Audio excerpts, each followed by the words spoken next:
What's going on, guys? On YouTube, BoostTube, on Pilled and Rumble, 5,000 Gold Pill Challenge. Make sure you hit up the Cash App. Would greatly appreciate it. Man, it's still premiering right now. I know this is going to be a longer podcast, so just get stoked on that.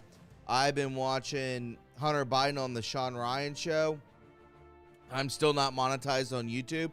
So I'm still going to continue to show this. It's just going to, if this channel does get monetized, this will be demonetized, but it is such a shit show. It is unbelievable to watch. It's just crazy.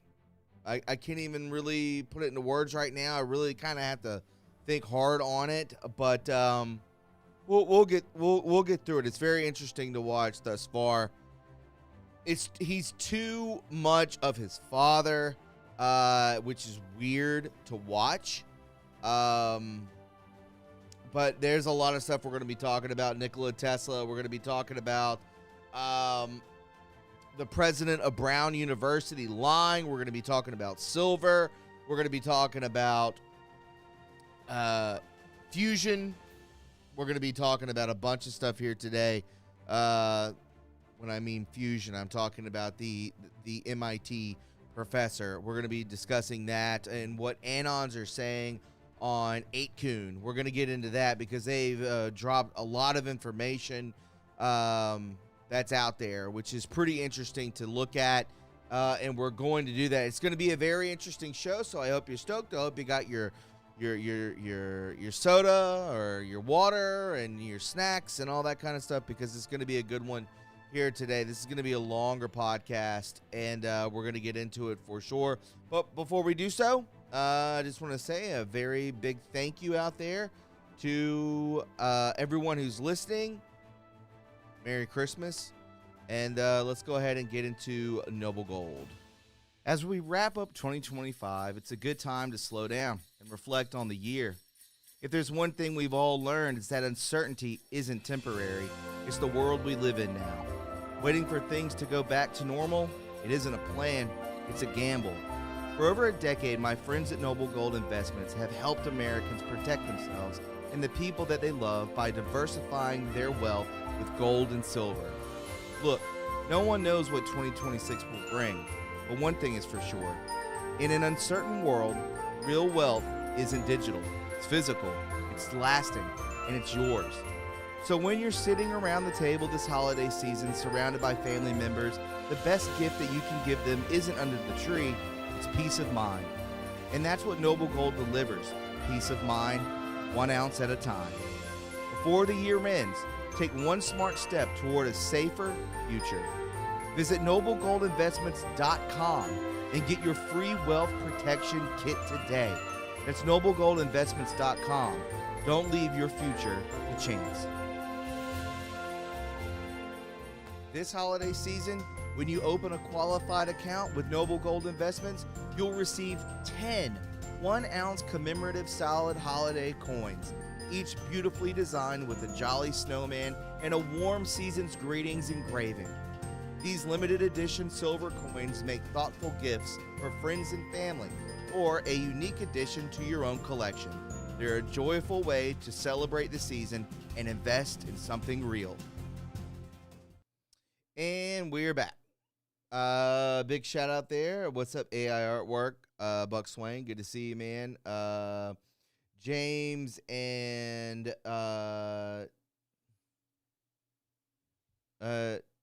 TRU I don't want to mispronounce that. James O'Keefe going undercover at AM Fest and Turning Point. Wow, that's crazy. Linda Perino, good to see you. Merry Christmas, Thomas. Enjoy your holiday. Thank you so much. Were you aware he was the second fusion MIT guy that has been killed? Yes, yes. Crazy. They don't want it out there. It's just like that, the African-American man, the black guy, that was just, he created a water-powered weed eater, and he sadly went on the internet years ago. We talked about it. Went on years ago. I was like, yeah, no, it's water-powered. He ended up dead over a weed eater. Didn't need gasoline, didn't need oil, didn't need anything. It was a water-powered engine for a weed eater, and that guy went missing. Look it up. Look it up. Darla L., thank you so much for the love and support with the cookie. Merry Christmas to all with much love. Thank you so much. Guys, help out over there on Pilled. I'd really appreciate it. And if you want to hit the Cash App, please do it. That is $stream donation 17.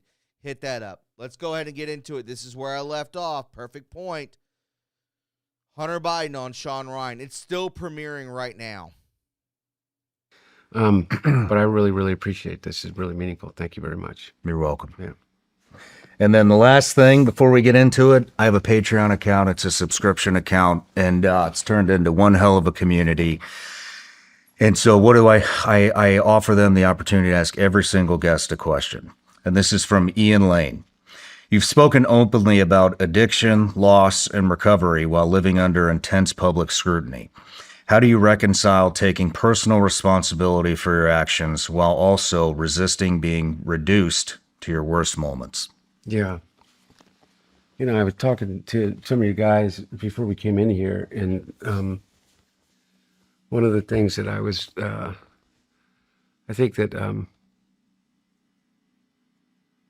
people would be the most surprised about me is that the past 6 years of my life, since I got clean and sober, those years in which all of this scrutiny, descended upon me. Like, people say, you must be used to this. Your dad's been in politics his whole life. There's nothing that I've ever experienced, or I know anybody else that's ever experienced. I mean, I was on the cover of the New York Post more times in 1 year than anybody in the history of the paper going back to like 1780, and none of it was good. Are you serious? Yeah, I didn't know that. At one point, the New York Post was publishing like 2.5 articles about me a day. Wow. For like months long period of time. And again, none of it was good. And then you had Daily Mail, and you had the whole kind of right.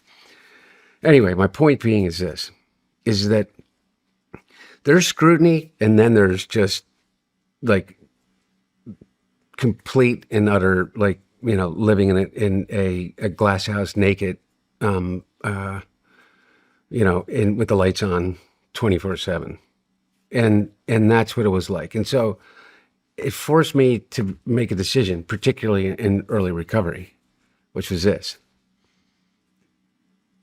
When I wake up in the morning, do I want to live or do I want to die?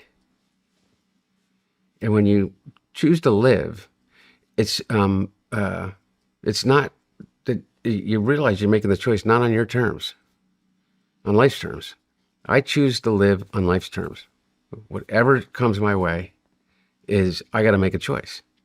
Because, and when I say live or die, I mean this, is that I still am absolutely certain that if I touch a drink or a drug, I'm dead. It's a matter of life and death for me. Now, I think that you can relapse, and people have been able to, but I don't think that I can. And so I was given that gift of utter, complete desperation to remain clean and sober. You've been through it, and that's a beautiful thing to have.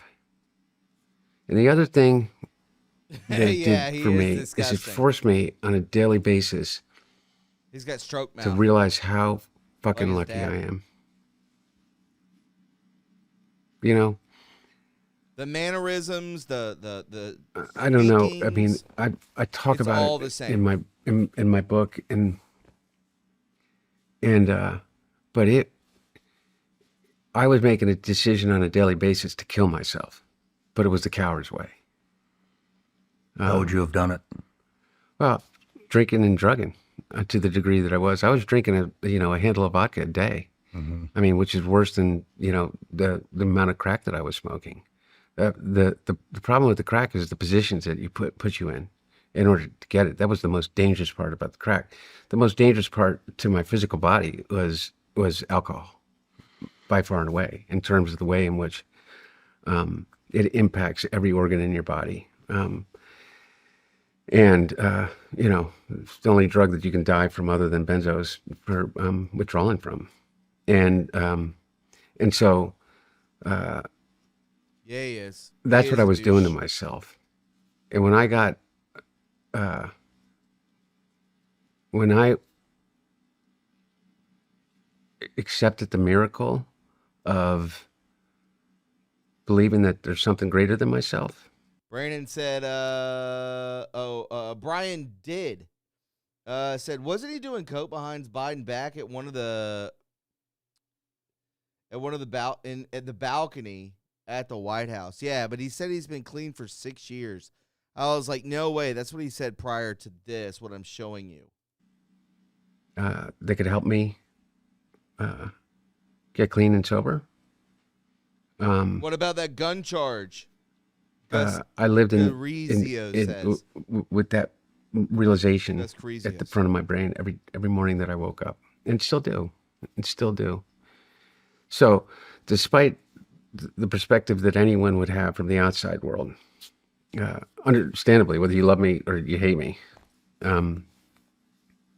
I would suggest if you hate me, you don't know me, get to know me, then you can hate me. But regardless, is that it has been how many of the you last watched 6.5 this? years, despite everything that has gone on, Have you has watched all of it? been the most It's still incredibly premiering. difficult but fulfilling a period of my life. Yeah, I feel I know myself better than I've ever known myself in my whole life. We don't need your sobriety talk. And I'm still learning. But I feel more comfortable in my skin today than I've ever felt in my skin. Isn't he like Good 60? for you. Yeah. Good for you, man. 55, 60? Man, just, doing the math and thinking about the last 6 years, of what we've been through in this country. And then to think about what you have been through in your first 6 years of sobriety. I mean, holy shit, dude. That is your dad's campaign. Yeah. 4 years in the White House. It's still live. And then the first year of Woke the up. Trump administration. I mean, wow. That's a lot to go through for your first 6 fucking years of sobriety.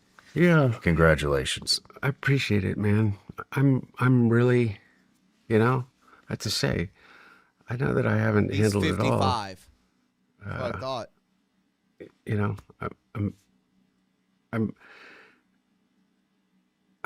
By no stretch of any imagination, I mean, remotely. Y'all aren't fans perfect. of Sean Ryan. To say the least. But I am really proud of at least that. Good. I'm proud of my How much proud is of my his recovery. artwork? It's priceless. Good. Should be. Priceless. All right, Hunter, you ready? I'm ready, man. Where did you grow up? I grew up in Wilmington, Delaware. Wilmington is about 30 minutes outside of Philadelphia, south of Philly. And Delaware is, as everybody knows, a really small state. And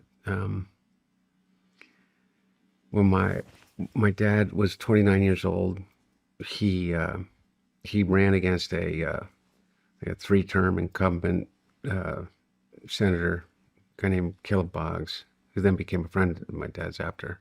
But that nobody thought that he would win. He was 29. He was too young to be sworn in when he was elected. And it was 1972, and he won by a few thousand votes.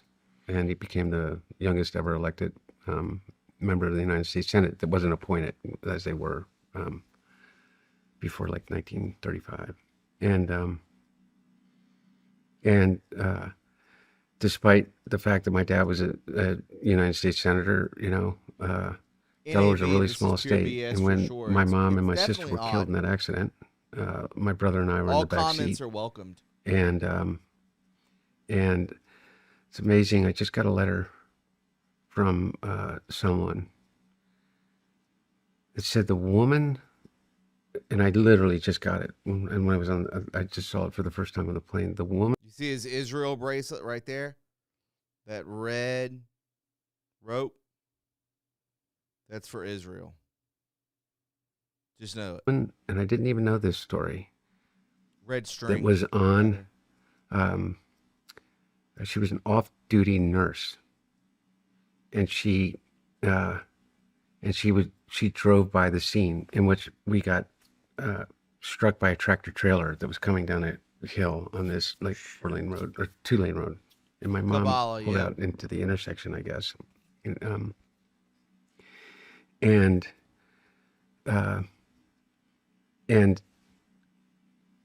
Bo and I were trapped in the car, and according to this note that I just got, everybody just thought that we were dead.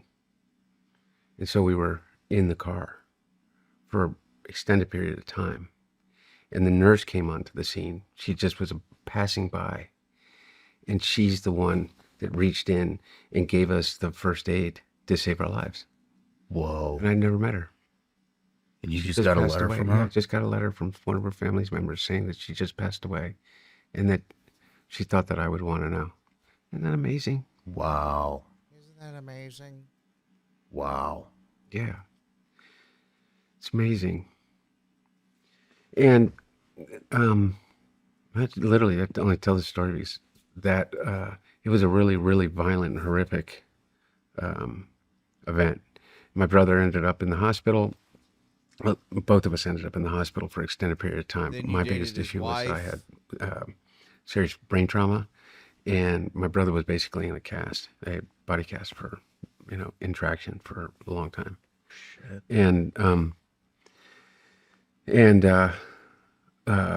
But the amazing part is that the Delaware is a small state. I mean, the state adopted us. Really, like, I have more aunts and uncles that I grew up with. And in that respect, my dad came from a normal middle-class family, and he entered the United States Senate, a normal middle-class guy. And, he made a vow in 1972 because it was right prior to the beginning of Watergate, and he had the screw agent. He made a pledge that he would never own a stock or a bond. Yep.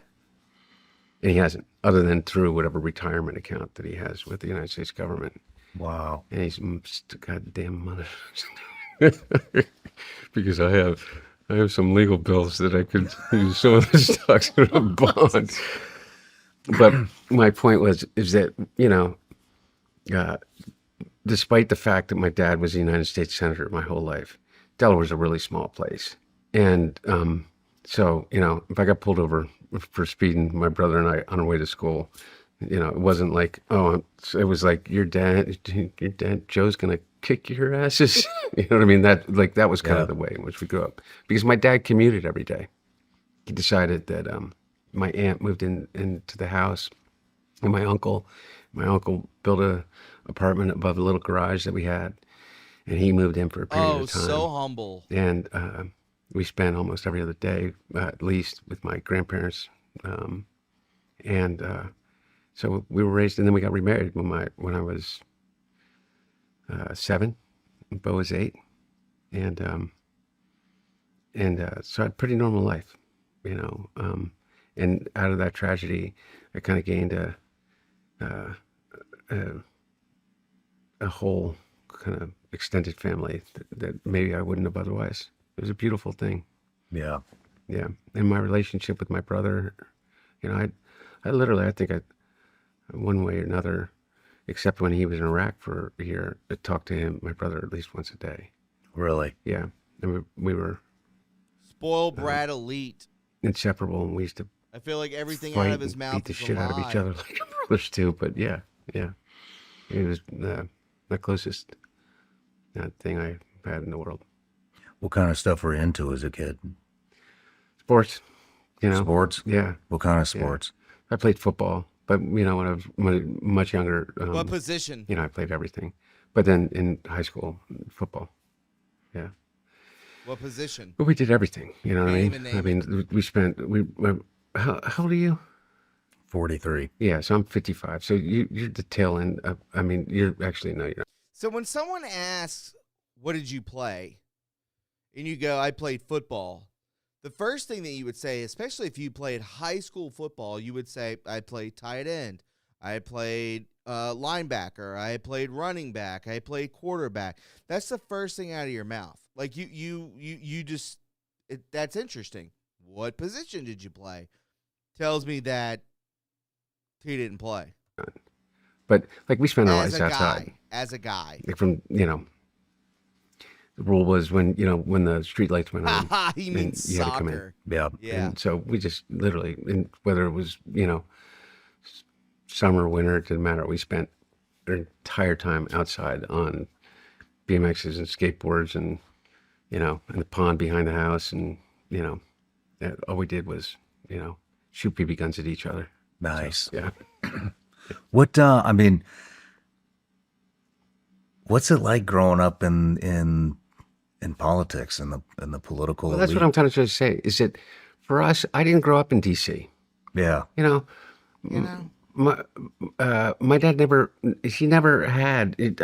I never experienced that, DC insider. And that's maybe why I have such an amazing disdain for the people that continue to one of the things that you realize about DC and about being a United States Senator, in Congress is that there are a lot of people that We got give rich the really true quick. blood, sweat, and tears to become elected. But there's like a permanent power class in DC. I'm not talking about like some shadow government, or they're identifiable people that go from administration to administration, that go from working for one think tank to another. And my dad was never a part of that. He he came home every night.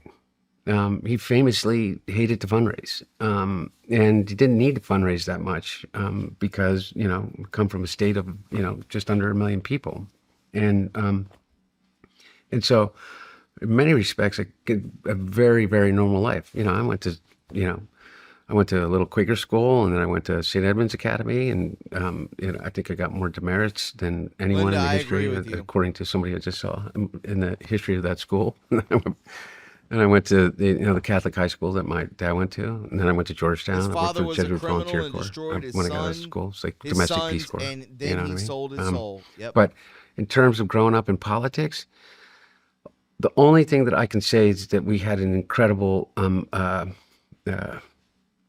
we had a rule, which was, it was based out of the accident, is that Bo and I could go with my dad anywhere if we asked. And we also knew enough not to take advantage of it to the degree that it became like to get out of, the math test or something like that. But we did take advantage of it to the degree we went everywhere with my dad. That's what, Really? Me, Bo, and my dad, like everywhere. And the rule was, you speak when you're spoken to. And if you're going to sit in a meeting, since we were 5 years old, is you go up and you shake somebody's hand. You say, "Nice to meet you, sir. Nice to meet you, ma'am." And then if you want to stay in the room, then you sit and you sit quietly until you're spoken to. And we loved to do that. Really? Yeah. So we were with my dad. We went everywhere together, everywhere.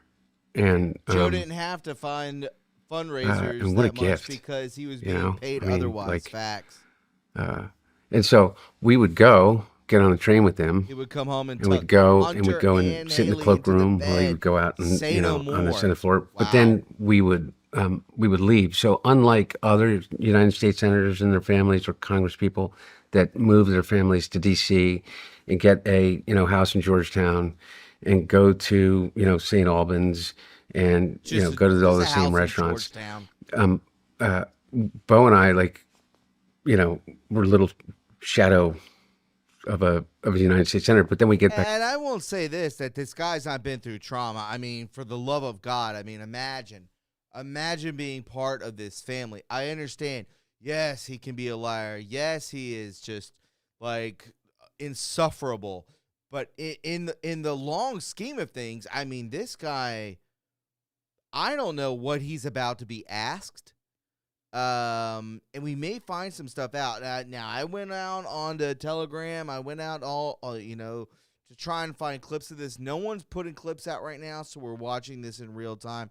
I think it's still premiering right now, so it's not over, folks. On the train and go back to Delaware, and so in that respect, it was a really unique kind of life, and one that I never didn't have. My dad's so proud.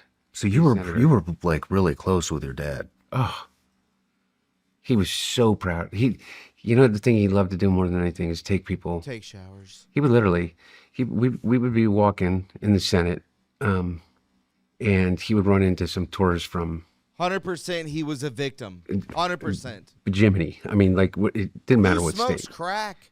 And because they'd be like asking somebody how to get somewhere, he'd go, "Come on." And he would take them, to all these corners of the Capitol and show them like the chambers that nobody gets to go in. And if the Senate wasn't in session, he'd take them to the Senate floor and open other senators' desks for them. It would just be some like Republican, tourist from Des Moines or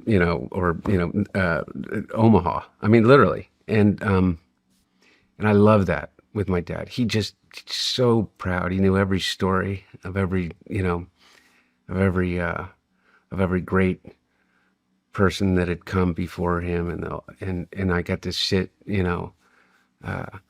spent a lot of time with people of names that nobody would remember, but they were kind of like our babysitters to Bo and I,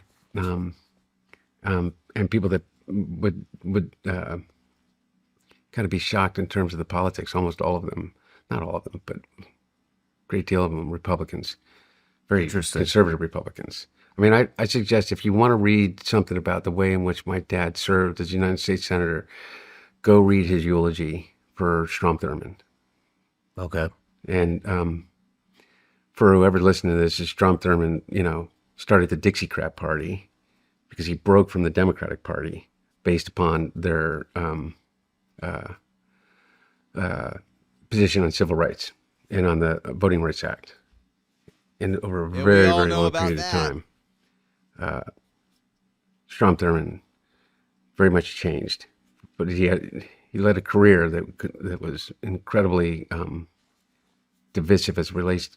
But my dad was able to work with them, and he was able to work with people like Jesse Helms, and I think that he had more success in terms of bipartisan legislation than any president in modern history. And one of the reasons is because... Insane to say that, but I mean, whatever he's saying is just nuts. Corbin Phoenix says, in that family, your chance to come out and not be messed up is a very narrow path, if you can even find that path. Yes. He was trusted by, Mitch McConnell and the people that had worked with him for decades in the Republican Party. But anyway, that was my life. And so it was very, very normal in the respect of, like, went to Catholic day school and went to a Catholic high school my dad went to, played football. I got in trouble. What position? Got in fights, made it through, and not completely unscathed, but with an incredibly tight-knit, close family, and pretty idyllic childhood, combined with this experience that I don't know of anybody that I know of that had, at least during that period of time, as a kid, was able to witness some of the things that Bo and I were able to witness. That's interesting. Yeah, it was really, really amazing. Yeah. This is his studio. He's always been in this. How was it when How are you and Jill's relationship? Are you Very close. very close? Yeah. How was it when she came into the picture when you were a kid? Sounds like you were about 5. Yeah. And so my mom, I was just about 3. I was a month or so away from turning 3 when my mom died. And Bo was just before his 4th birthday. Bo and I were a year and a day apart. He has a friggin' tattoo of the Finger Lakes on his back. Power Hitter Incorporated says, facts on that. February 3rd Good and 4th. point. And my sister was 13 months younger, and she obviously passed in the accident. And I guess my dad and my mom met like a couple years later, and then I think famously my dad asked my mom to marry him like 5 times before she said yes. And she explains it this way: is that she was so in love with Bo and I, and she loved my dad, but she was so scared that she would that it was so. And I love that about her. Is that and I don't want to speak for my mom, but she was but yeah, my mom Bo and I asked her. We literally got our dad by the hand and went into the room, and we said, "Will you marry us?" It was our idea to do it. Yeah. That's how it. Yeah. Wow. I think that's when she finally said yes, with the assist from Bo and I. Yeah. Do you remember doing that? I 100% remember. No doing it. kidding. Yeah. Yeah. That's cool, man. Yeah. Yeah. And so when people call her my stepmom or refer to Jill, is that she's my mom. I mean, I have Bo and I always referred, because from the age it was mommy, it was mom. And my mom has always been incredibly William Maxwell, she was so obsessed reverential with me and about Bo. my birth mom, What? Nelia. Yeah, nobody says that. And has always What if you said that about your given mom? us the space to honor that. And, it's a hard thing to do. Yeah. We did it. Yeah. I credit all that to my dad too. Being able to thread that needle. I tell you what, he's the best dad I've ever read about, heard about, and I swear to God, I'm not just saying that. Is that it's not an easy job, and Read about, heard about, but not in real life, living with, or the way that he taught me morals, or the way that I grew up, or played pitch and catch with me, or threw the football with me, or taught me street hockey, or shoot a basketball, or play chess, or board games, or anything. I read and heard about it. and I'm sure he thinks he's made mistakes, but I don't. Anyway, so I don't think he's made mistakes. Is there anyone in the chat, right? This is going to be a 5-hour podcast. Is there any person in this chat that looks at their father and or mother and says they never made mistakes?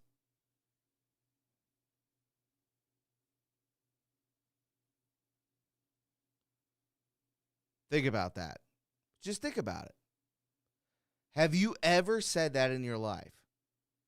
I'm 41 years old, about to be. Have you ever said that about your mom and dad? They never made a mistake. Huh?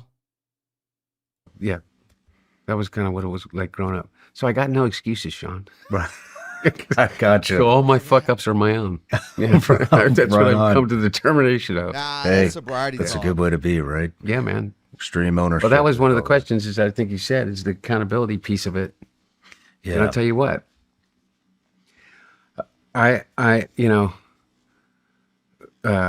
last 6 years, I mean, I know that we'll get to this part because it's the end of or at least the end of the beginning of the story is the pardon. But I I think that I paid a price. Definitely paid a price. Yeah. Maybe people don't think it's enough, and I don't think they will ever think that it's enough. But I promise you, and maybe you know this too, is that nobody can hold you accountable more harshly than you hold yourself. Okay, And I've been there, hey. and I'm over it, and I'm done with it, and I'm not going to live in that guilt and shame anymore. Good for you. And I am I'm at peace, and knowing that I'm still trying to figure things out. You know what I mean? I try to do the next right thing, but sometimes I fuck up still. I think less and less, and never because of not trying. What kind of what are the discussions like at the Biden dinner table nowadays? I mean, do you guys talk about politics? Do you talk about Can all you this shit? believe he fucking said that? Really? It's That's still, really is it, or do you guys totally just No, we're just like any other disassociate family. from all of Not it? at all. I mean, Jesus Christ. I say to people, Aggressive. I mean, Aggressive here's the right bullshit. Is this.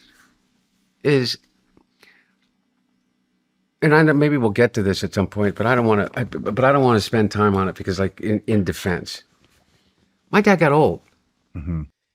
If you hold glasses and you're constantly doing this with your glasses, and you're like, yeah, and you never put them on, don't ever interact with me. Don't ever talk to me. Don't ever come to a dinner with me or a lunch or a brunch or anything, and you're fumbling with your glasses and you never put them on. How asinine is that? It's not just him. That's any person to me. What are you doing with the glasses? Just do something. Get a fidget spinner. I don't care. Look autistic. That's totally fine. Stop fidgeting with your glasses and never putting them on. I witnessed that in another podcast. I'm like, put the glasses on or throw them away or stomp them. I don't care. What are you doing with glasses? Fumbling with them. He got old in front of people's eyes. He literally lost a step. Like, literally lost a physical step. Up the stairs to Air Force One. But he didn't lose a step in terms of his capacity and his capability, in terms of his intellectual ability to be the president of the United States. So all this bullshit about, Joe Biden didn't know what was going on and find one person to go on the record, one person that is actually worked for or worked with Joe Biden. Like, here's my problem with Jake Tapper, okay?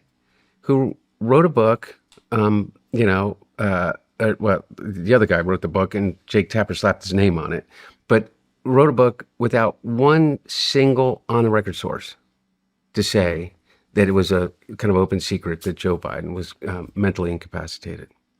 Find one person, Sean.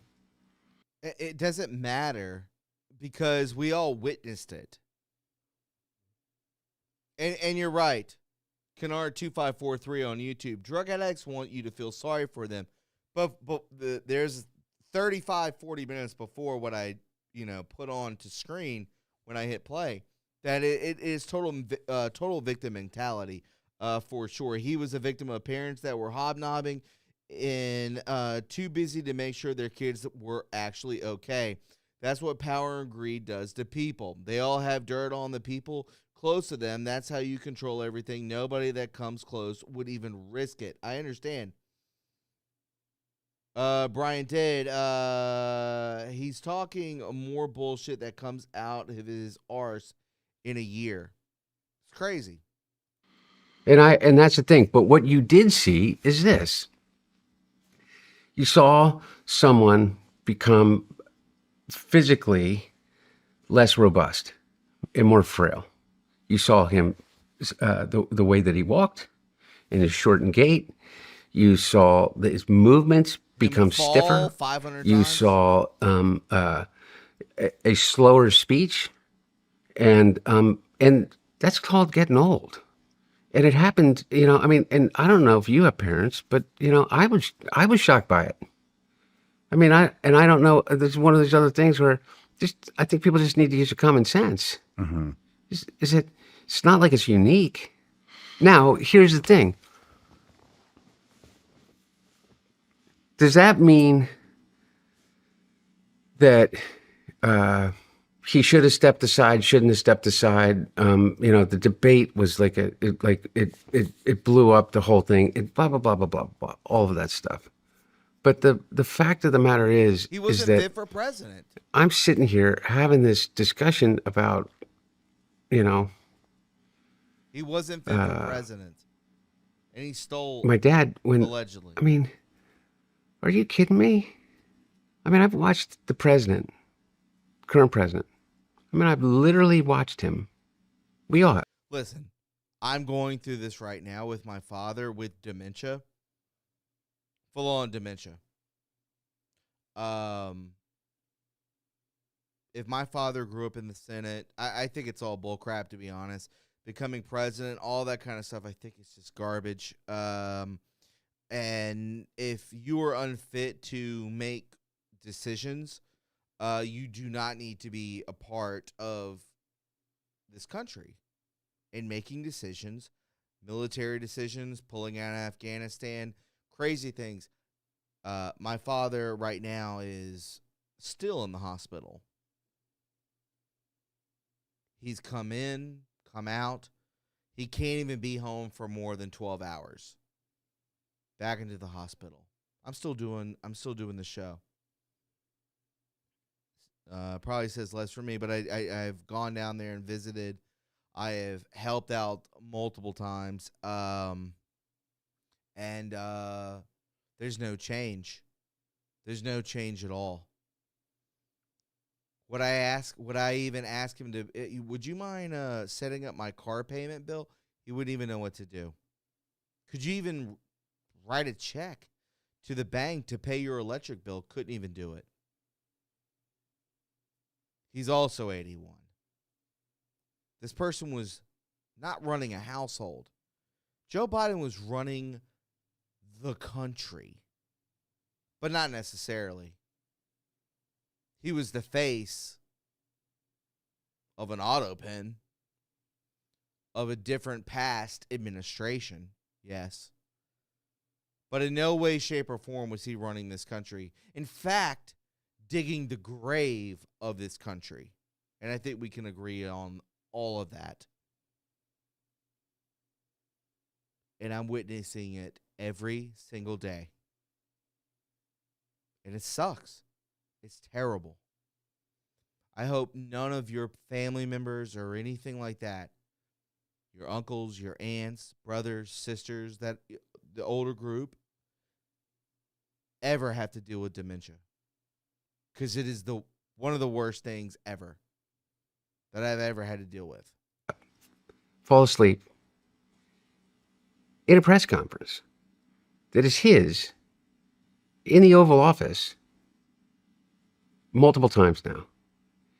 And that's not, and by the way, I don't think he has dementia. And I'm not saying that at all. Mm-hmm. But he's getting old too. And I think that how do we even start talking about this? Did I just bring this up? You just brought it up.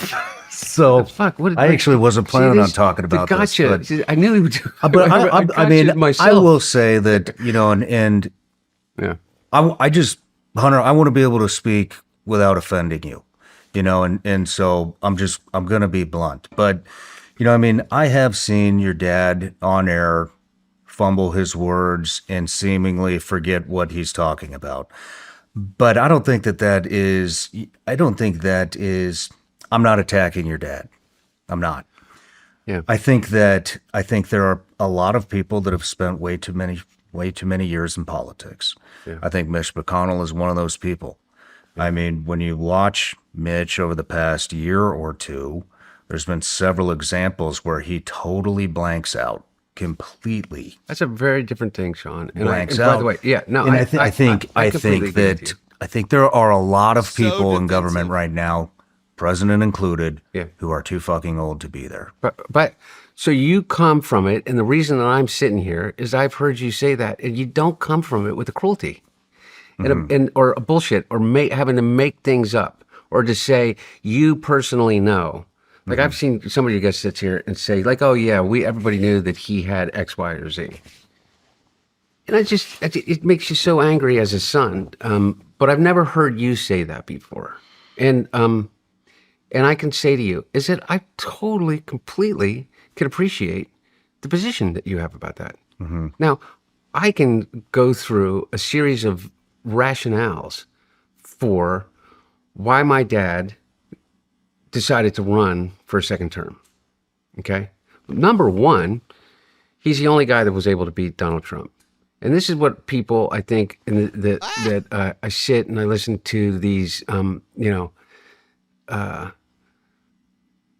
these Democratic pundits that have made millions of dollars off of just breathing hot air into a microphone and living off of the fact that they carried Barack Obama's bag. Do you know what I mean? Mm-hmm. Or taking credit for, running his campaign like David Axelrod does. Nobody made Barack Obama except Barack Obama. But they sit around and they act as if they know things that other people don't, and they make he should have just he shouldn't have run for a second term.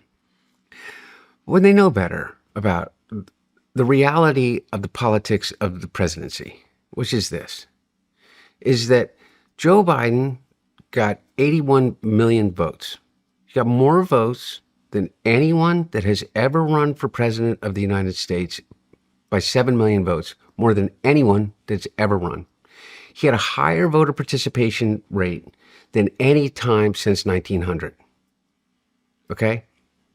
And he came into the presidency, and in a 2-year period of time, he passed more bipartisan legislation than any president since Lyndon Johnson, since 60 years ago. Okay? He passed the PACT Act and the CHIPS and Science Act, and just go down the list. He passed the Infrastructure Act, and then he passed the IRA. He passed more legislation on a bipartisan basis, by the way, than anybody. He would have passed immigration reform if Trump hadn't kiboshed it at the end. And so he goes into the midterms, and he has the most successful midterms of any president since FDR. He limits the losses in the House of Representatives to single digits.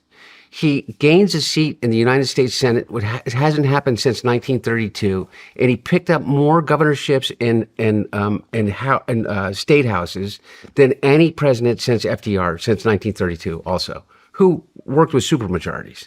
So after that, what's the decision that you make as a president of the United States? Because if you say that you're not going to run at that time, what ends up happening is you become a lame duck. You use all the power of influence that you have. And so, based upon that success, and based upon the feeling that while he was losing a physical step, while his speech slowed, that he still had the capacity to be able to make the most important decisions that had led to the successes that he's had up until that point. Worst decisions of all He decided that he was going to run again. And then he ran.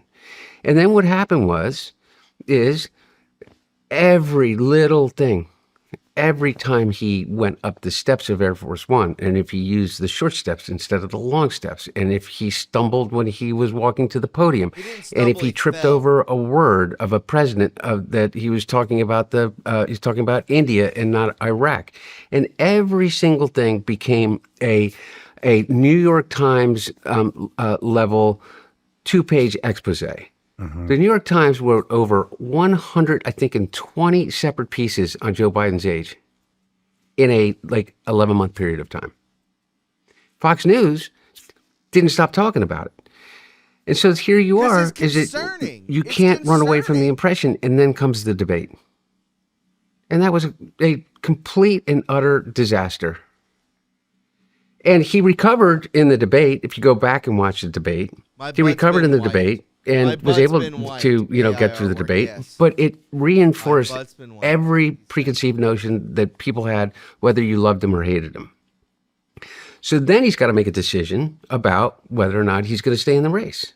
And you're right. President And Trump has not made the those primary's mistakes. over. He'd Carl, overwhelmingly won. He'd gotten a challenge from Dean Phillips. Anyone could have run against him. Anybody in the party could have run against him. And no one did. Why didn't they?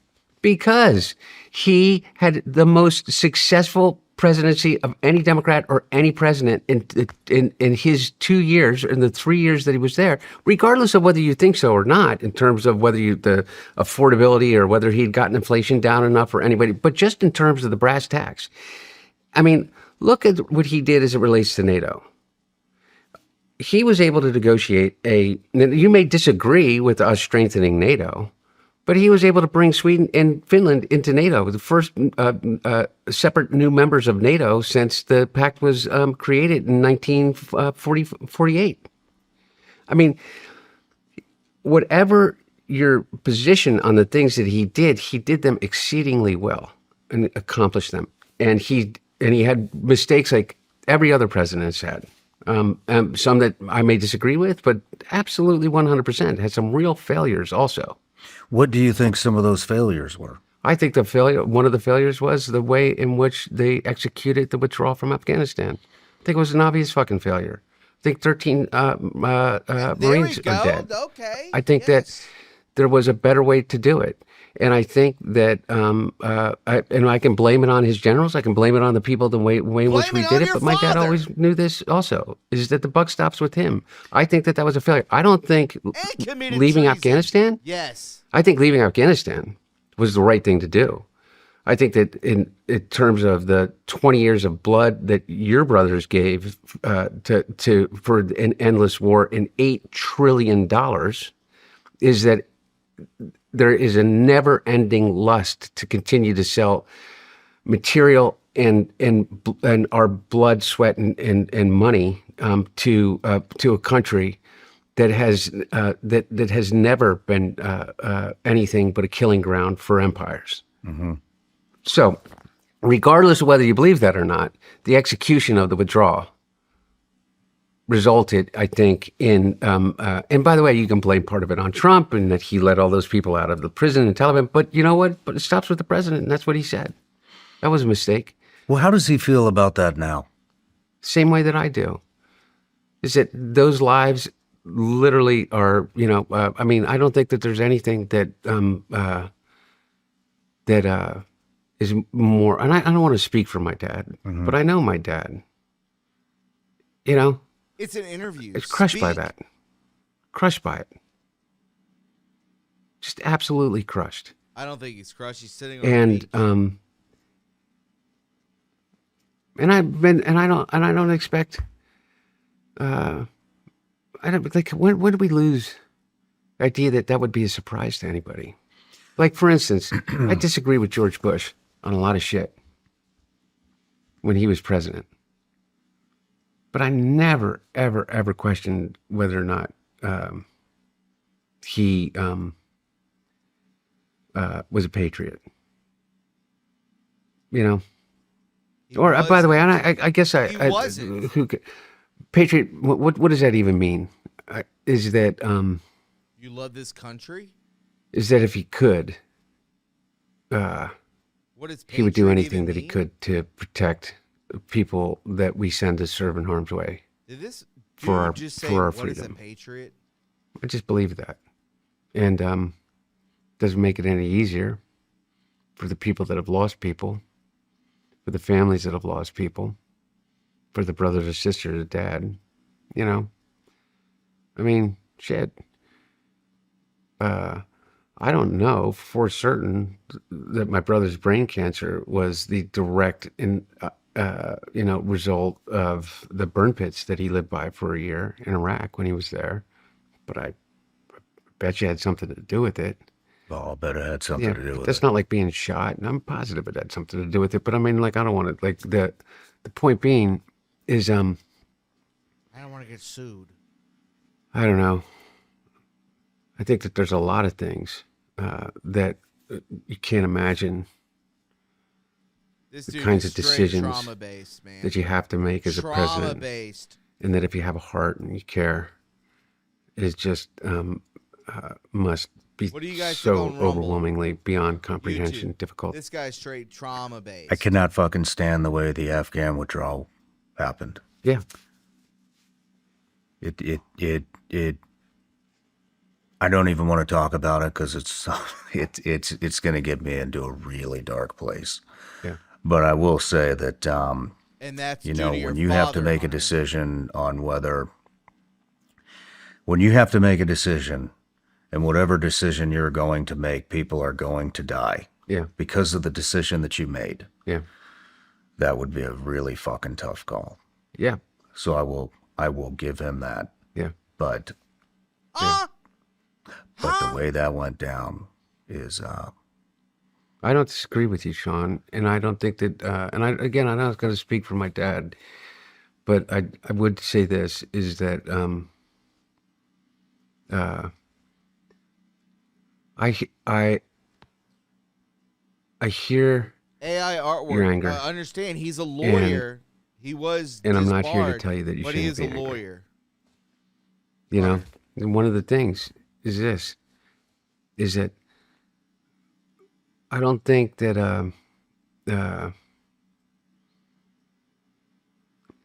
one of the things my dad taught me that he learned from a guy named Mike Mansfield. He talks about it all the time, so it's not like it's a story that is. It's one thing to question a man's judgment, and that's okay. You can say, "I think he used poor judgment. This decision that you made," but to question their intent,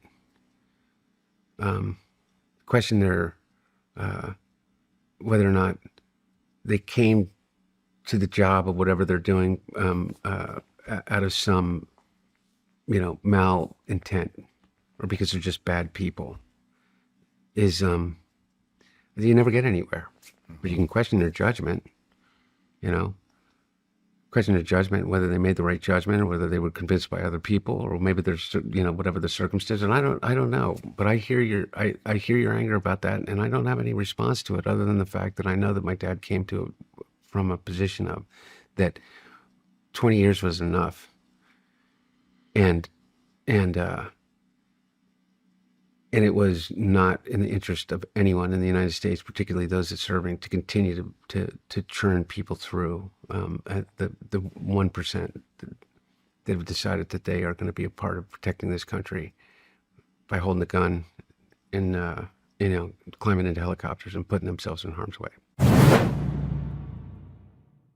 we track our sleep, fine-tune our macros, and try every biohack under the sun. But the truth that I knew that I loved to do, but I didn't ever have the courage to do openly. I mean, openly in the sense of like share it with beyond, my brother, was to paint and to write. And, no kidding. Yeah. When did you start that? Oh, since I was a little kid. Yeah. I mean, I think my aunt always used to tell me this story. I used to draw a Podesta. My mom, my birth mom, said that I was the poet and Bo was the politician, and so maybe that was ingrained in me through that kind of a thing. But that was I think that I denied myself that, and so by the way, so I went to Georgetown, and didn't he fail out? Georgetown was okay, but I had everybody gets a Jesuit when you move in to your freshman dorm. Jesuit lives on your floor, and a guy named Ted Desiak, and Ted Desiak had started the Jesuit International Volunteer Corps, and it was like a similar to the Peace Corps, but it was kind of branded as a under the Jesuit order, but only in the sense it's non-ecumenical. It wasn't like out proselytizing. It was like working in the community, social justice. Social justice. Kennard 2543. I feel you, Thomas. My mom is currently dealing with memory loss issues. They say here, as you can see on right there. My mom is currently dealing with memory issues. She thankfully lives a block from me. It's very difficult to deal with, let alone leave the country. Yeah, 100%. How are you dealing with it? I'd like to know, Kennard 2543. Let me know. Bubs 1214. I think all that crack resin has fried his brain. Poor critter. Oh, 100%. Yeah, I think there's definitely something to that. Let me know, Kennard. Let me know. Thing. Help So me they out. had uh, a program in Dangriga, Belize, and they had a program in Micronesia, and they had a program in Nepal. And not a program, they had volunteer opportunities in those places. And so Ted Desiak and I became close with Father Desiak, and he along with nine or I think 10 other students started a summer program, which is now in like, I don't know, 13 different countries, and is a summer volunteer program and like for like 20 Jesuit universities all over the world. But we started it in Jesuit International Volunteer Summer Program in Belize. And so when I graduated from college, that's what I wanted to do. And I thought I was going to go into the Peace Corps. Um, and another guy that I was friends with, Bill Watson, another Jesuit priest. These are young, really brilliant Jesuit. guys. PhDs in philosophy and just amazing, Yes, amazing but he was individuals, a really Jesuit. dynamic people that have lived all over the world. And he What were you indoctrinated suggested that in, I not brother? go. There's no need to go outside the United States. Is that if I wanted to serve, there was plenty of communities to serve here. And so I did the Jesuit Domestic Volunteer Corps, the JVC, Northwest.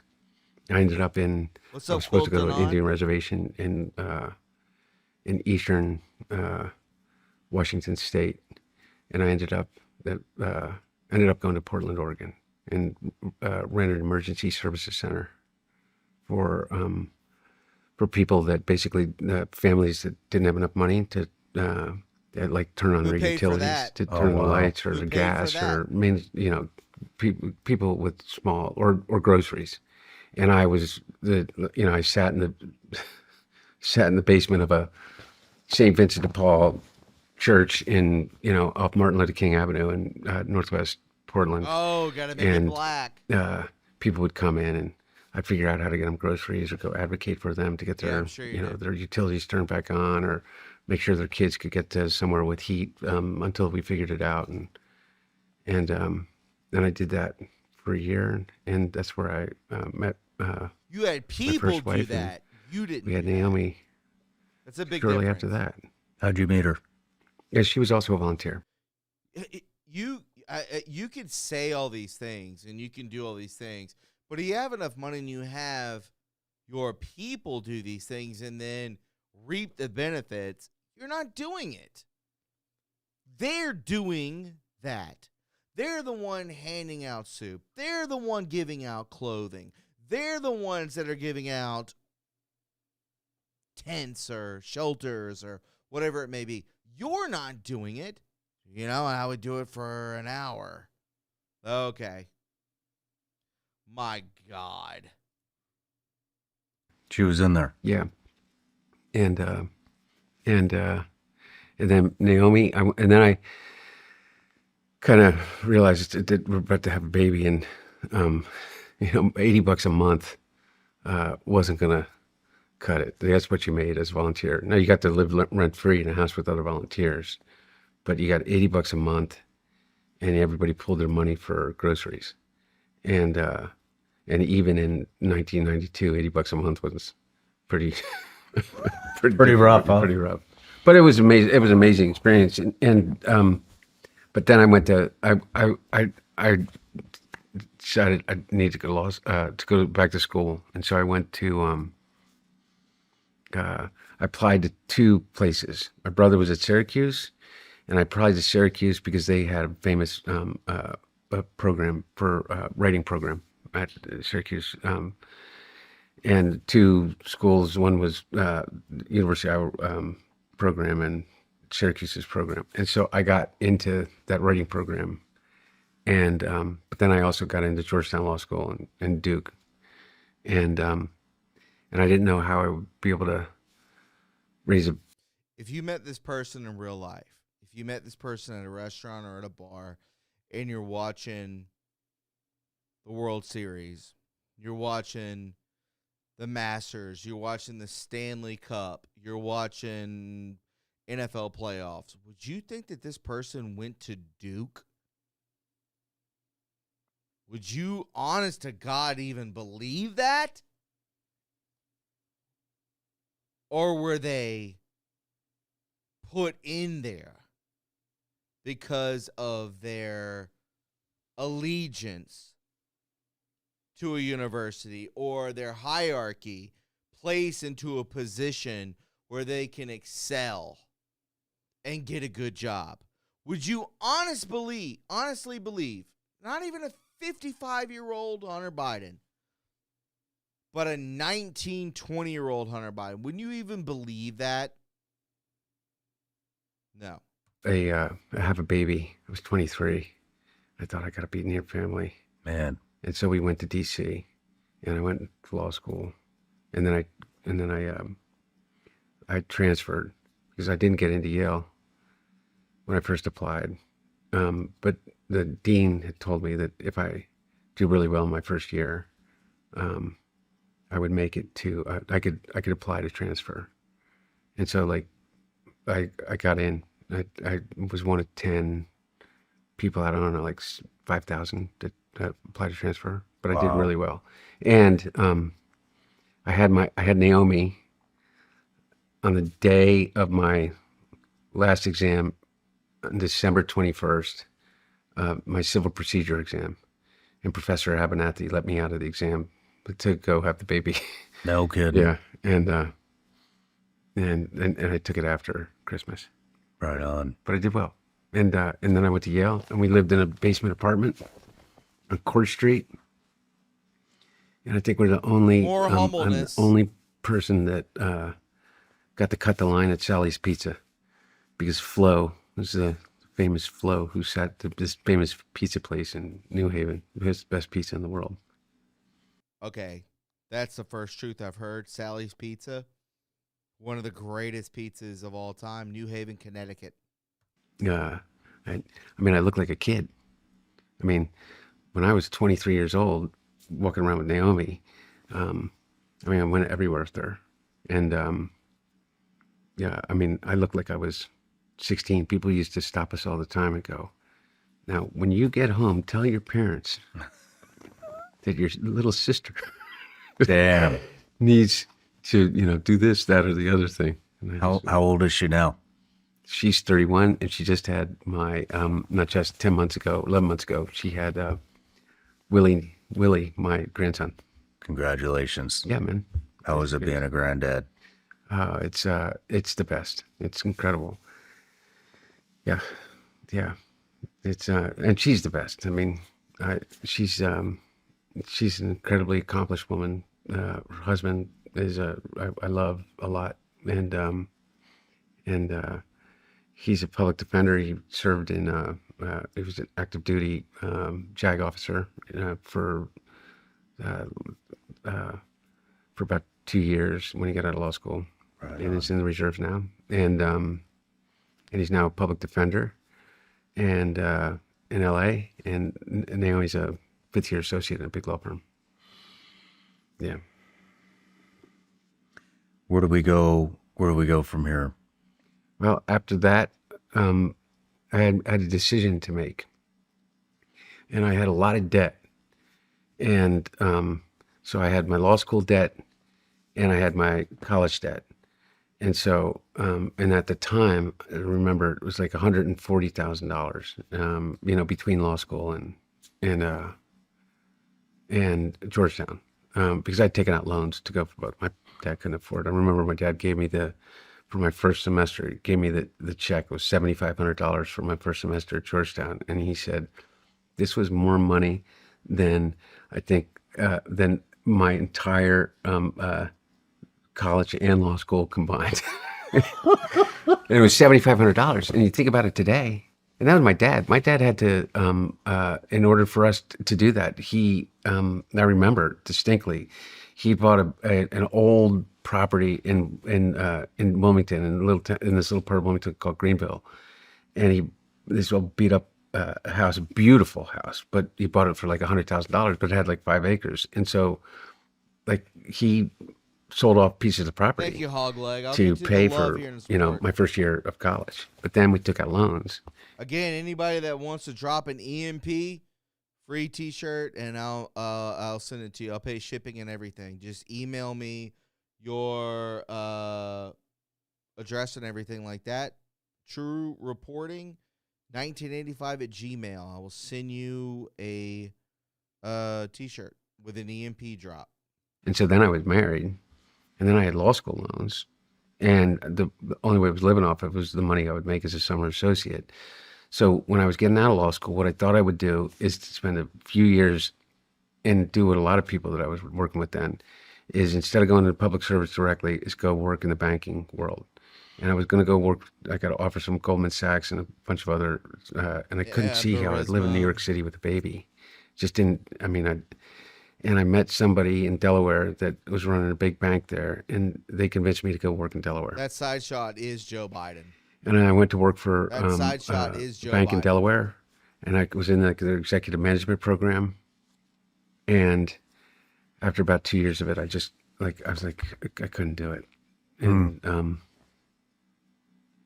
not because it was a wonderful place to work, but it's just like my heart wasn't in it. And so I went down and I served in the Clinton administration the last 2 years of it. And I was executive director of e-commerce policy for the Department of Commerce, when they used to call it e-commerce. How was that? It was a great experience. I worked for Bill Daley for 2 years, and I traveled the world with him. And e-commerce at the time was a new thing, and there was real questions about privacy, a lot of stuff that still hasn't been resolved to this day. But it was a big job, and that my title was a lot bigger than my ability to affect anything. But it was a great learning experience. When you were growing up, especially, I don't know, maybe from teenage years on, I mean, your dad's a senator.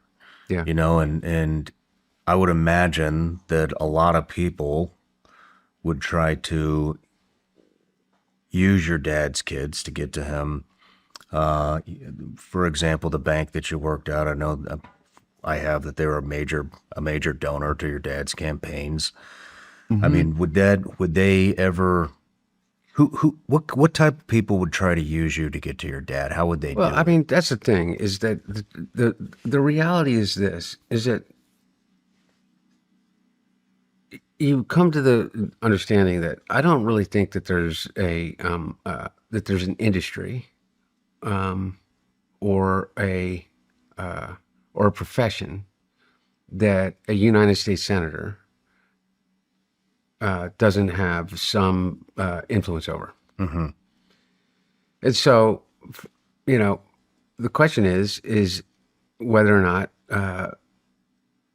there's ever been an instance in which I've asked my dad to do anything on behalf of somebody that's employing me or paying me. And the answer to that is no. And the proof of that is this, is that you have my digital footprint. Everybody does. The entire world has literally the entirety of my digital footprint. Every text message, every email, every phone voicemail, every photograph, everything. And some of it not even real, but everything for over 25 years, going back to 2000. And I challenge you to find one time in which you will find one communication from me, or a communication from someone in my dad's, in a position of authority in my dad's office, in which he said, I need you to do this. Because Trump is live right now. Interesting.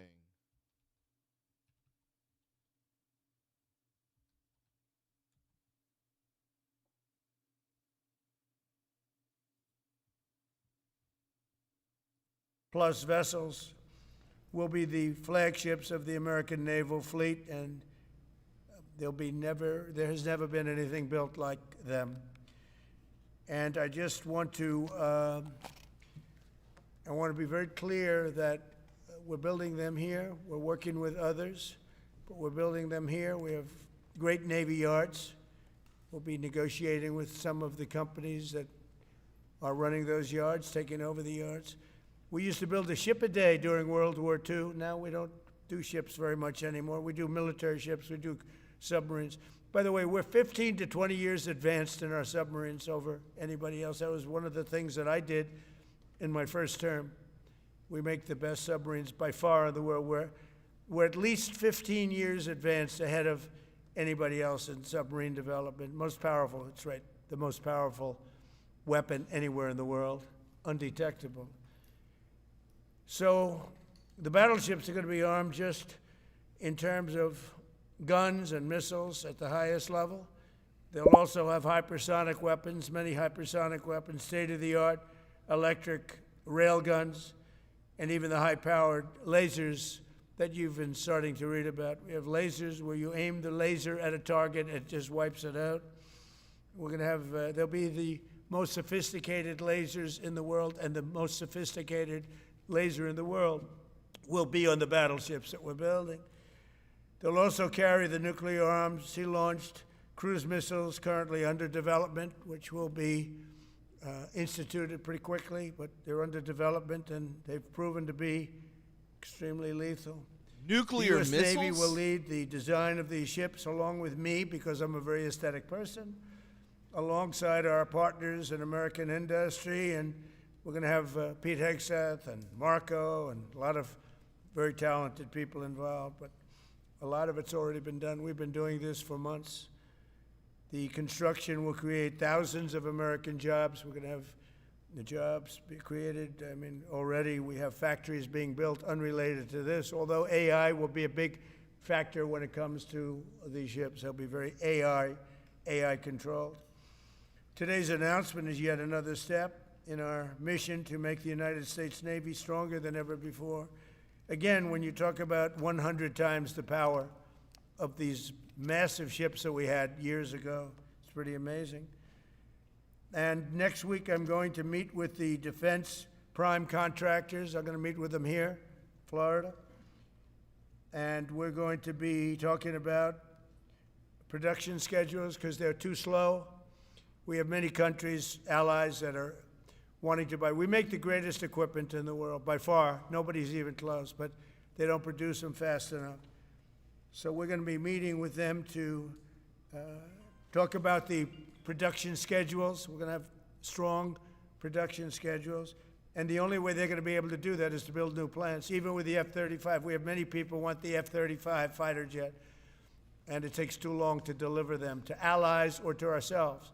It takes too long. The only way they're going to be able to deliver them is if they build new plants. They don't want to build new plants because that's expensive. So we're going to be discussing production schedules. We're going to be discussing CapEx spending. We'll be discussing the pay to executives where they're making $45 and $50 million a year and not being able to build quickly. They're going to make that kind of money. They have to build quickly. Again, we make the best equipment in the world, but they don't make them fast enough. And we're going to be also discussing dividends. We want the dividends to go into the creation of production facilities. So we'll be talking about all CapEx, dividends, and the pay. We're also going to be talking about buybacks. They spend so much money on buybacks. They want to buy back their stock. I don't want them to buy back their stock. I want them to put the money in plant and equipment so they can build these planes fast, rapidly, like immediately. I mean, I have sold more planes than any president by far, times probably 20. So every time I go someplace, I sell 100 planes. That includes commercial planes, Boeings, et cetera, but it also includes fighter jets. And I'm always having to say 5 years, 6 years, 7 years. Helicopters, Apache helicopters, many years. India bought them. They want to get them. They don't want to wait a long time. So we don't want to have executives making $50 million a year, issuing big dividends to everybody, and also doing buybacks. And then they say, well, we don't have the money to build a plant. They got to build plants. Plants to make F-35s, plants to make helicopters, plants to make the F-47 new jet. And that's it. and that's what I'm going to be talking to them about. They're going to start spending money on building airplanes and ships and the things that we need, not in 10 years and 15 years. We need them now. And we're strong about it. Last week, the Navy announced a brand new class of frigate, and they're going to be working with the South Korean company. Hanwha, a good company, recently agreed to invest $5 billion in Philadelphia Naval Shipyard. We're opening up the Philadelphia Shipyard, once a great yard. Now it was a long time ago decommissioned, but now it's reopening. Working with the Navy and working with private companies.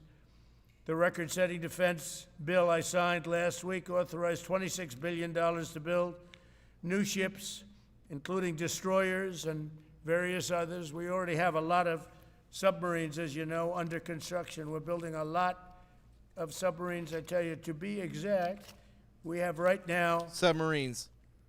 15 submarines under construction or ready to start. And we have, again, the greatest submarine in the world with our technology, like they talk about chips. Well, I would say submarines are a bigger deal than chips. We're at least 15 years ahead of any other competitor. China, Russia, nobody can come close. We're also building right now 3 large aircraft carriers in addition to the ones we have. And we have, actually, interestingly, we have a lot of submarines. How many submarines do we have now altogether, approximately? Huh? What? Over 30. We have over 30. But these are the super duper subs, and there's nothing like them. So we're going to be doing from 12 to 15 brand new submarines. We have a couple of other things going on. We'll be building other elements of Navy. We'll be fixing up headquarters. We'll be fixing up places for our great sailors to live. And we're going to be working very hard with companies, but we're also going to be penalizing companies that aren't doing a good job. For instance, when they built the Ford, Gerald Ford, the cost overruns were ridiculous. That was done in Norfolk, Virginia. We're going to be talking about that with that company. The cost overruns were out of control. In World War II, the United States built upwards of 4 ships per day. Can you believe it? 4 ships a day, on average. And now there weren't all big warships, but there were ships, freighters, tankers. And it's a tragedy that we allowed this incredible capability to just go astray. We don't do that much anymore. We do build our warships, but that's about it. But that's a lot. We're going to restore America as a major shipbuilding power. We're going to ensure the USA is the most powerful fleet anywhere in the world, and long into the future with battleships helping lead the way, and the submarines that, again, nobody competes with us on submarines. So I just want to thank everybody, and I'd like to ask Secretary Hegseth to say a few words, followed by the Secretary, but if you would, Secretary of the Navy. But Pete's doing a fantastic job. By the way, we have drugs are down 96.2% coming into the United States. 92.6 by sea. And soon we'll be starting the same program on land. The land is much easier. But every one of those boats that we knocked out saved 25,000 lives. So we saved 25,000 lives every time we knock out one of those boats with the drugs pouring in. And you just have to see it. I mean, people say, oh, gee, do you think it was really drugs? Well, just take a look. Bags all over the place. That's not fishing equipment. There's no fishing rods on those boats. They move fast. When you see a boat with 4 engines or 5 engines on, going 40, 50 miles an hour, well, they get hit. We save 25,000 lives every single time we knock out a boat. And it's over 96% stopped by sea. We're trying to figure out who the other 4% are, frankly. And we're going to have the same success, but even quicker, because it's much easier on land. If they want to come by land, they're going to end up having a big problem. They're going to get blown to pieces, because we don't want our people poisoned. 300,000 people died, probably last year, 300,000. A lot of people say it was 200. Somebody said last night, it was only 175,000 people. That's like 3 stadiums, big football stadiums filled up with people died. But I think the real number is 300,000. We're not going to have that anymore. So we're doing a great job, and we enjoy doing it. Our border is secure. Our country is strong. Trillions of dollars is coming into our country from other countries and companies. They're building factories and plants, including auto plants, all over the United States of America. Without tariffs, they wouldn't be doing anything, although they were very happy with the November 5th election. But it's only because they want to avoid paying tariffs that they're all coming in. And again, the biggest number was $3 trillion in history. That was China many years ago. Now it's $18 trillion, and that's just in 10 months. We think we could hit $20 trillion. That's investment in the United States, including plant and equipment.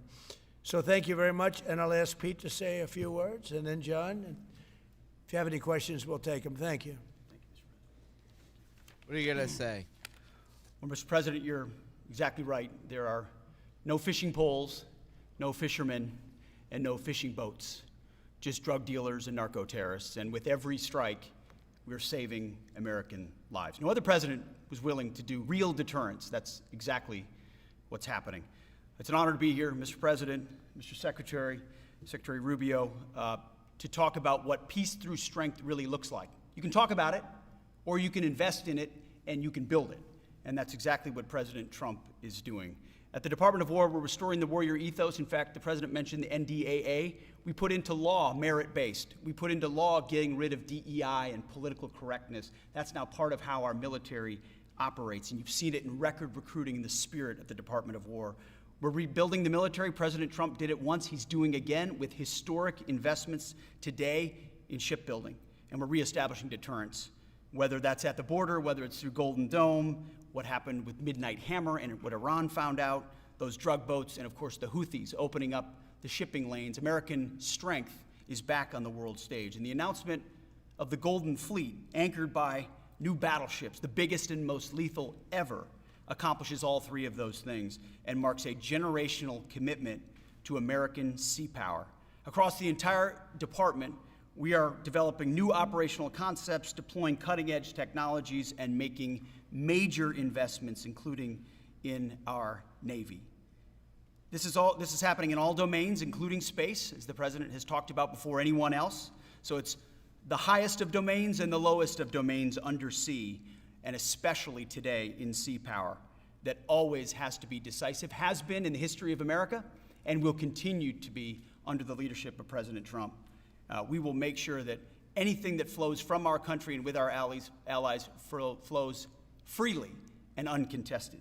New and better ships will provide that deterrent today and for generations to come. This new class, these new investments, will be the types of things that for decades, for centuries, the American people will look back and thank President Trump for having the vision and the willingness to invest right now in capabilities we need today, tomorrow, and long into the future. So, Mr. President, thank you for this investment, and I'll hand it over now to the Navy Secretary.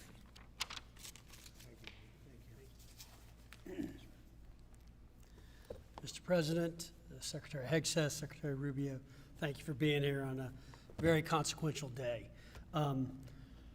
From my very first conversation with President Trump about serving as the Secretary of the Navy, he's talked about the great Iowa-class battleship and why America doesn't build ships anymore with that kind of offensive firepower that takes the fight to the enemy. During my time in the job, I've talked extensively with our combatant commanders, like Admiral Paparo and Admiral Cooper, and our CNO, Admiral Cottle. And what I've learned is that not only is the President's idea a good one, it's something that Navy desperately needs and now has a formal requirement for. The future Trump-class battleship, the USS Defiant, will be the largest, deadliest, and most versatile and best-looking warship anywhere on the world's oceans. I want to thank the President for his vision to make this game-changing capability for the United States Navy. The Iowa was designed to go on the attack with the biggest guns, and that's exactly what will define the Trump-class battleships: offensive firepower from the biggest guns of our era. This ship isn't just to swat the arrows. It is going to reach out and kill the archers. And for the first time in generations, we'll have a new leg in America's nuclear deterrence, because the Trump-class battleship will carry the nuclear-armed, sea-launched cruise missile. Striking dominance isn't all that the Trump-class battleship brings to the fight at sea.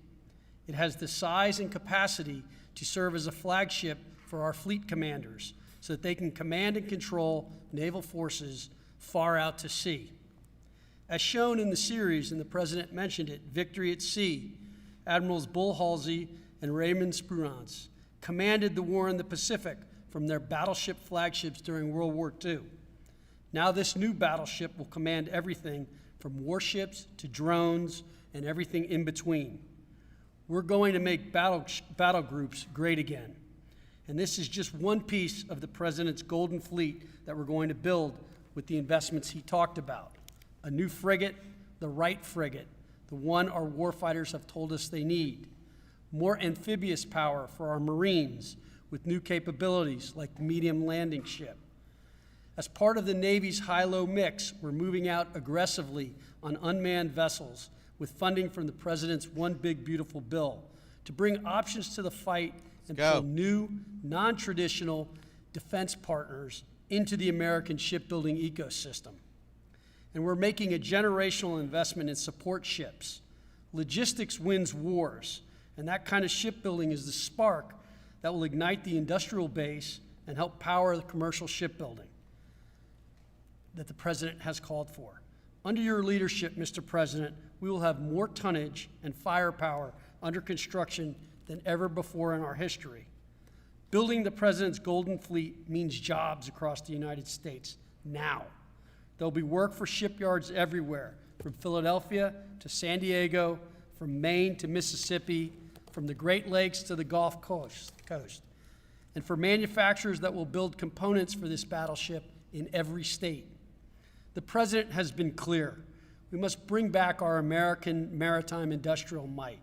And he has told me many times that as Secretary of the Navy, it is my job to equip our sailors to win the fight at sea with the finest ships in our history. To conclude, the USS Defiant battleship will inspire awe and reverence for the American flag whenever it pulls into a foreign port. It will be a source of pride for every American when it brings home our brave sailors who will sail defiant, raise their fists, and say, "We are peace through strength." And our adversaries will know when the Trump-class USS Defiant appears on the horizon, American victory at sea is inevitable. Thank you, Mr. President. Now, when a conflict arises, you are going to ask not one, but two questions. Where are the carriers, and where are the battleships? Thank you. I just want to mention that John Phelan is one of the most successful businessmen in the country, in our country. It's been a tremendous success, and he wanted to do this, and for nothing. He's taken probably the largest salary cut in history, but he wanted to do it. He wants to rebuild our Navy, and you needed that kind of a brain to do it properly. So I just wanted to give you a little information on him, which is probably enough, but one of the most successful men in the country, and he's that because he understands it, and he understands finance in addition to what we're talking about. Somebody who's doing a fantastic job is Marco Rubio, Secretary of State. And Marco, maybe say a few words, and then we'll answer some questions. Thank you. Thank you, Mr. President. And I don't have much to add. This is a phenomenal presentation. Thank you, Mr. President. This is American industrial power returning. This is the ability, once again, to rebuild, to have industry in the United States. This is generational in the change, not just in terms of applying American war power, increasing our ability to protect the seas. The U.S. Navy is the single biggest source of peace in the world of all of our forces because it gives us a global footprint. But it rebuilds American industrial capacity. The ability to make things again in our country has been critical to what the President's agenda has been all about, and this is a tangible reminder of it. And I know the country's grateful for it, and generations of Americans will be grateful for it. So thank you. Thank you, Marco. By the way, I think I'd just like to point out that these ships are made of steel as opposed to aluminum. It's a big difference, as you know. Battleships, the great battleships, had 6- and 7-inch steel hulls, and these are going to be likewise made out of very powerful steel. Our steel industry is coming back very strongly, by the way. It's coming back at record numbers. and we're going to be using them for the steel, but as opposed to an aluminum side, which in all fairness is not the same. So, John, we're going with all steel, I understand. And that's going to be something that people are surprised, more expensive, but not even comparable in terms of the importance and the strength. Yeah, please. What's your timetable for these first two ships, and do you see them as a Yeah, counter to we're China? going to start almost immediately, and we'll probably talk in about 2.5 years. And in terms of the mission, do you see it as a counter to China? It's a counter to everybody. It's not China. We get along great with China. I have a great relationship with President Xi, and not China. It's just everybody. You don't know who comes along, but we just It's want just a peace through protective strength. Hopefully, we service. never have to use them, but there will never be anything built like these. Think of it. Those battleships are incredible. These have 100 times the power. Think of that. I mean, and they were big and they were powerful. You know, I thought about taking some that are in dry dock and changing them, and then when I said that, you know, if we did, would be about, we could increase, if we doubled them, they'd be at like just a tiny fraction of what one of these was. This is the new technology, which is incredible. So we decided pretty early on not to do that. Yeah, please. Mr. President, Julio Rosas with Most Peaceful Media. You just referenced the lower amount of illegal drugs that are coming by sea, and you just said that you're going to start that same program on land soon. Are you just referring to Venezuela, or are you referring to other countries in Latin America? Anywhere drugs are pouring in, anywhere, not just Venezuela. No. Yes. Speaking of Venezuela, Ma'am? oil. What are we going to do with the oil that we have? Going to do with what? The oil that has been seized. The United States seized 1.9 million barrels of oil on December 10th. We're going to keep it. We're keeping it. Where's it going? Are we going to sell it or We're put it in gonna the keep it. strategic Maybe oil we'll sell reserve? it. Maybe we'll keep it. Maybe we'll use it in the strategic reserves. We're keeping it. We're keeping the ships also. Yeah, please. Interesting. About Venezuela, sir, have you spoken to American oil companies that have had their assets seized about what a post-Maduro Yes. Venezuela would mean for them, of what coming I have back and restarting all operations? the big ones, yeah. I have. Yeah, please. Why do you feel like this initiative was neglected for so many years, and does this come amidst the rising tensions between the U.S. and Venezuela? We're talking about with Venezuela? Yes. Well, you had a different kind of a president before me. They didn't mind being ripped off. They didn't mind being robbed. They didn't mind drugs pouring into our country. They didn't mind the jails of Venezuela and Trinidad being emptied into the U.S., where they take over Colorado and other places. I do mind. So you had a different kind of a president. I hope people are enjoying it, because we've never been respected more than we are now. Yeah, please. Thank you. Thank you, Mr. President. Were you surprised by the number of photos of Bill Clinton in the Epstein files? And can you commit to their By full... what? Wow. And were you surprised by the number of photos of Bill Clinton in the Epstein files? And can you commit to their full release by the end of the year? Some of the victims were protesting that too many of them were redacted. I know there are a lot of people that are angry about all of the pictures of other people, you know, but I think it's terrible. Look, I like Bill Clinton. I've always gotten along with Bill Clinton. I've been nice to him. He's been nice to me. We've always gotten along. Respect him. I hate to see photos come out of him, but this is what the Democrats, mostly Democrats, and a couple of bad Republicans are asking for. So they're giving their photos of me too. Everybody was friendly with this guy, either friendly or not friendly, but they, you know, he was around. He was all over Palm Beach and other places. The head of Harvard was his best friend, Larry Summers, and Bill Clinton was a friend of his. But everybody was. I actually threw him out of Mar-a-Lago, and as a Wow. person that was in Mar-a-Lago, I threw him out. Mar-a-Lago this is Mar-a-Lago. It's the hottest place I think it's the hottest place in the world, but it's the hottest place in Florida. And everybody would come here. He'd come here. We actually threw him out. But no, I don't like the pictures of Bill Clinton being shown. I don't like the pictures of other people being shown. I think it's a terrible thing. I think Bill Clinton's a big boy. He can handle it. But you probably have pictures being exposed of other people that innocently met Jeffrey Epstein years ago, many years ago, and they're, you know, highly respected bankers and lawyers and others, and they'll end up, because of guys like Massey, who's a real lowlife, whose polls are down to about 9%, by the way, in the great state of Kentucky. If you look at Kentucky, Kentucky is such a great place, but I don't know, they've got to couple of people on there that are very strange in terms of leadership. But Massey's a loser, and Well, pause right there just for a second. I mean, just talking about the redactions and all these sorts of things, and comment in the chat for real. I mean, this right now is just, everyone's like, everything's redacted. I mean, what did you expect to happen? I mean, obviously this is going to happen. You actually, we're compatico with Kash Patel and these people, and it's a shit show, to be honest with you. So, I mean, like, what are we even talking about when it comes to that? But I will say this, that was one of the things, is like, if you just randomly took a picture at a bar with Jeffrey Epstein, not on Epstein Island, but just at a bar or at a baseball game or a restaurant or whatever it may be, you're completely tied to him. I totally agree with that. Does that mean you're complicit in trafficking? No, it's not. But now they're going to use it against people, and I understand that. They'll use it against Trump. They'll use it against everybody else.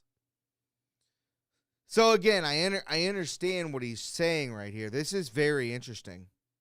he likes it, and that he works with the Democrats. He's just being used by the Democrats, because what this whole thing is with Epstein is a way of trying to deflect from the tremendous success that the Republican Party has. Like, for instance, today we're building the biggest ships in the world, most powerful ships in the world, and they're asking me questions about Jeffrey Epstein. I thought that was finished.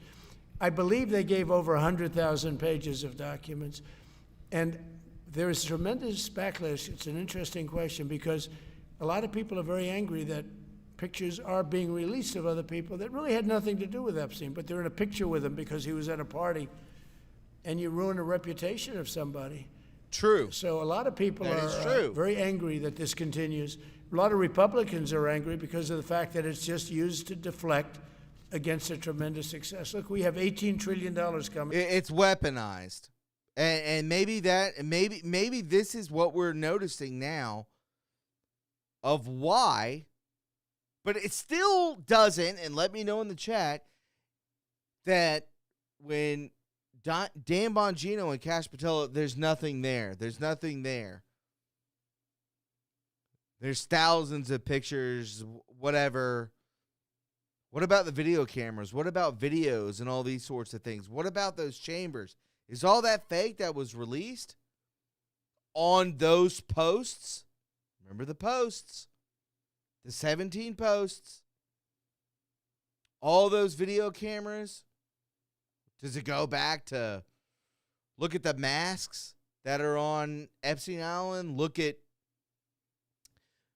the Podesta emails? Look at, oh man, Comet Ping Pong?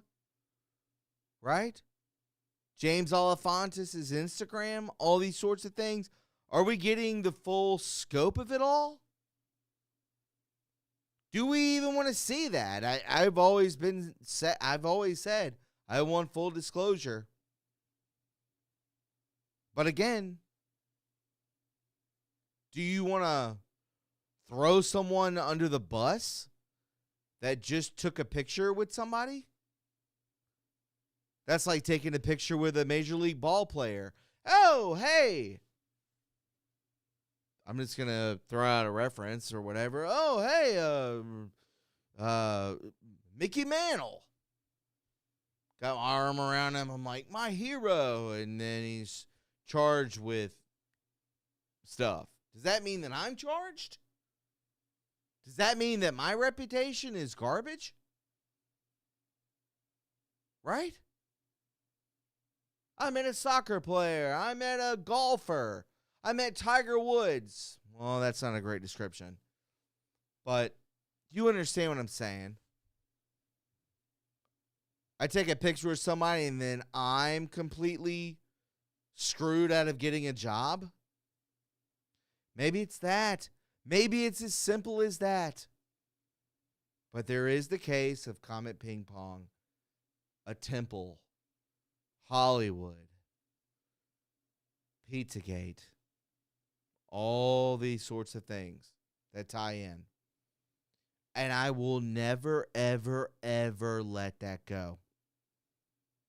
What took place with Nickelodeon, all the FBI signs, all that kind of stuff that we found out years and years ago. I'm supposed to let that slide? Not a chance. But I do understand that if you don't know what these people are doing, you're like, well, again, why would you even take a picture with them? Who is Jeffrey Epstein? To most, he's just a regular guy. He's just a guy at the party. Or do they know? Or don't they know? That's the thing that you have to tie into this. Do they know what he does? How is he getting a picture with all these people? Michael Jackson? Michael Jackson at one point was 50 times more famous than any person on this planet. On the planet, 8 billion people, Michael Jackson was the most famous person, and he's part of this?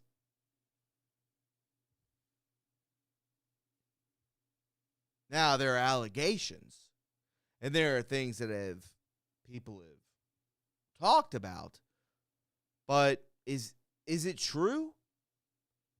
Or, just like Trump said, he never did anything to anybody. Macaulay Culkin, he never did anything to me.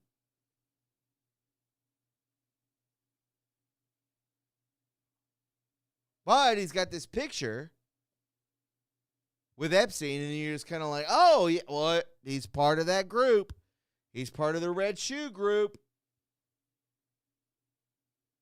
I believe it may be all connected, but not in the way that we all think so. If I took a picture with Michael Jackson, and that got leaked or something like that, which that never has happened, but I'm just saying, like, if I took a picture with Michael Jackson or Charlie Sheen or Ed Buck, remember Ed Buck?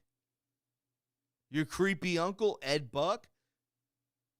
You take a picture with him, and all of a sudden, you're like, oh, no, I like this guy, whatever.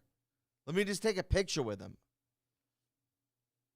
He's political, I'll take a picture with him. I took a picture, or not me, but, you took a picture with Puff Daddy. Holy hell, I met Puff Daddy, that's crazy. It's 2002. I'm a little kid. 2002, I was a junior in high school.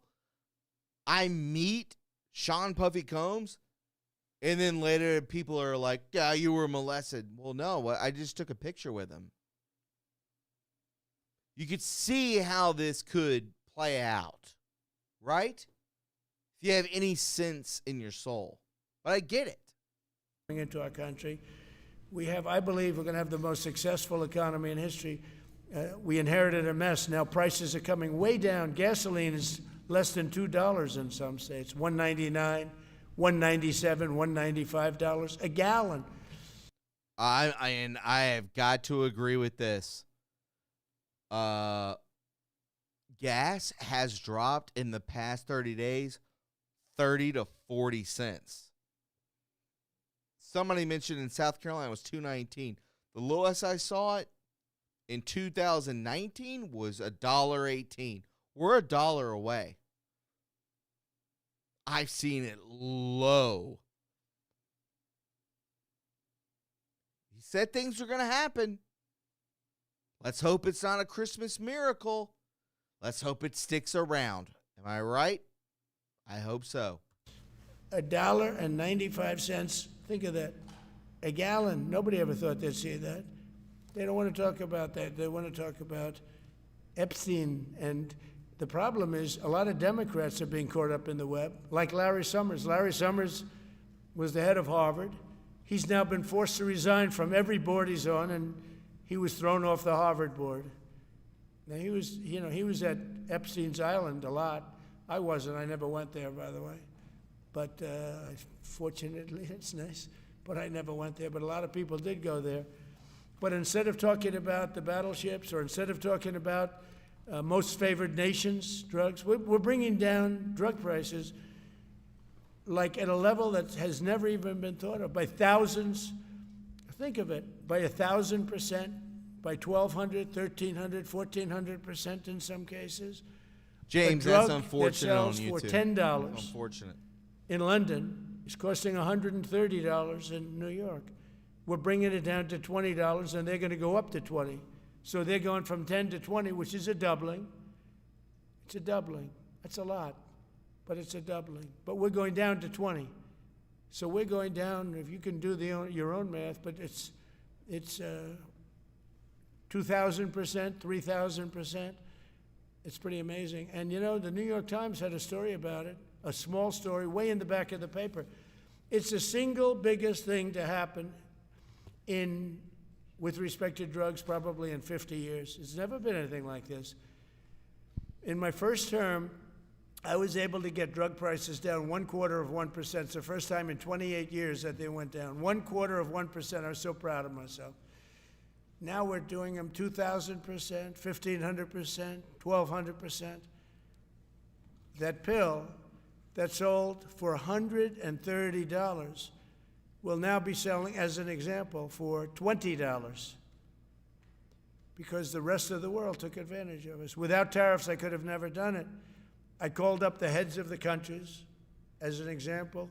France, I spoke to a very good man, President Macron of France, and I said, Emmanuel, you have to raise your drug prices.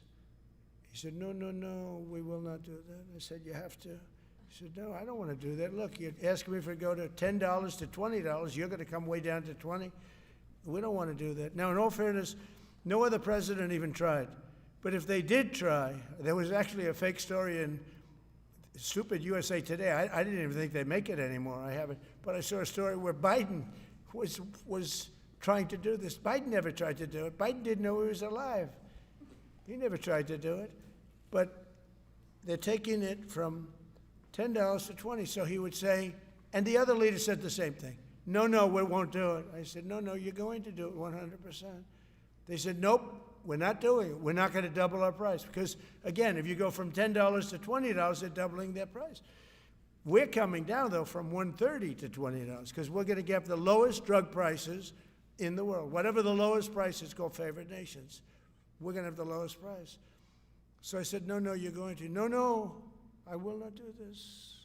Politically, it's unacceptable. I said, Emmanuel, you're going to do it 100%. Please accept it now. Be nice. You're going to do it 100%. No, no, no, I will not. I said, yes, you are. He said, why do you keep telling me I am when I'm not? Because if you don't do it, I'm going to put a 25% tariff on everything France sells into the United States of America. And that's approximately 20 times more than I'm asking for with respect to drug prices. He said, oh, I see. I agreed to do it. Every other country said the exact same thing. They all said, nope, I will not do it. I said, all right, on Monday morning, you'll have the 25% tariff, everything you sell. In the case of France, it was wine, champagne, cars, everything they sell. It's 25 to 30 times the price of what we're talking about, at 25%. Every single country agreed. And that was a big problem. The drug companies were difficult, but fine, because we have a certain control over the drug companies. We had no control over these foreign nations. So every single country has agreed to do this. So we will take that pill price down, as an example, talking about not just pills, we're talking about everything. We'll take it down from $130 a pill down to $20 a pill. And the rest of the world will take it from $10 a pill up to $20. It's the biggest thing ever to happen, and it's covered, barely covered in the New York Times, because it's a fake newspaper. Yeah. Mr. President, on shipbuilding, how is the administration plan to ensure that there's sufficient workforce availability as you're producing these ships? Could you speak up? How does the administration plan to ensure there is sufficient workforce availability as you're producing these ships? We're going to have it. We're going to have tremendous workforce availability. We're also going to have robots helping us. We're going to have a lot of robots helping us because we need it. And because we're going to town, we're building a lot between the AI and the auto plants. So we're going to need robots. We're going to have robots. And there that is.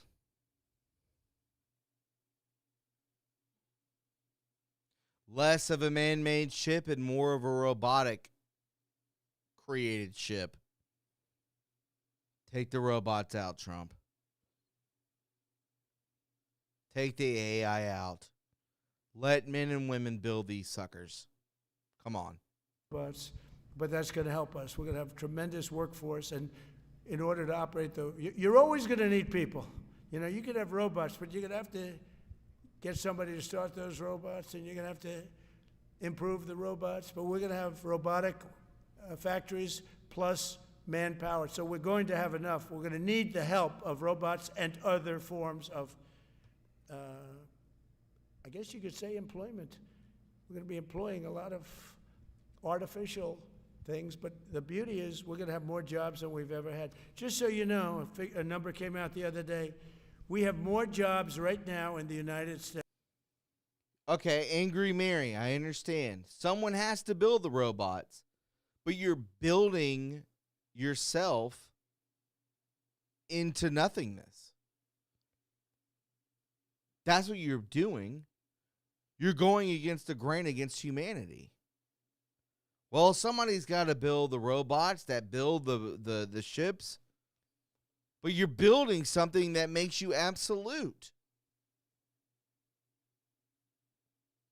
Yeah. Darlell, and then the robots turn on the humans.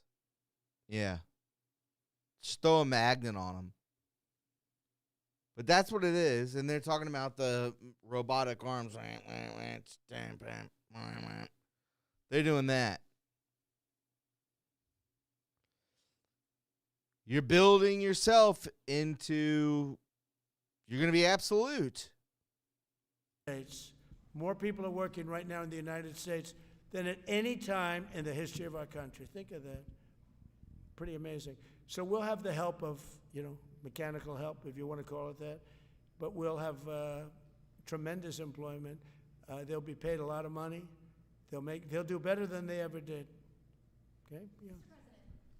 Some may have been expecting a different kind of announcement today, hearing your Secretary of War and Secretary of State here. You mentioned strikes on land in Venezuela more than 15 times, even now, just in your recent remarks. Why should Maduro take your threats seriously? And He can do whatever he wants. What's your end game? Maduro? What's your end No, he game? could do. There's no answer. He could do whatever he wants. I mean, we have a massive armada formed, the biggest we've ever had, and by far the biggest we've ever had in South America. He could do whatever he wants. It's all right. Whatever he wants to do. If he wants to do something, if he plays tough, it'll be the last time he's ever able to play tough.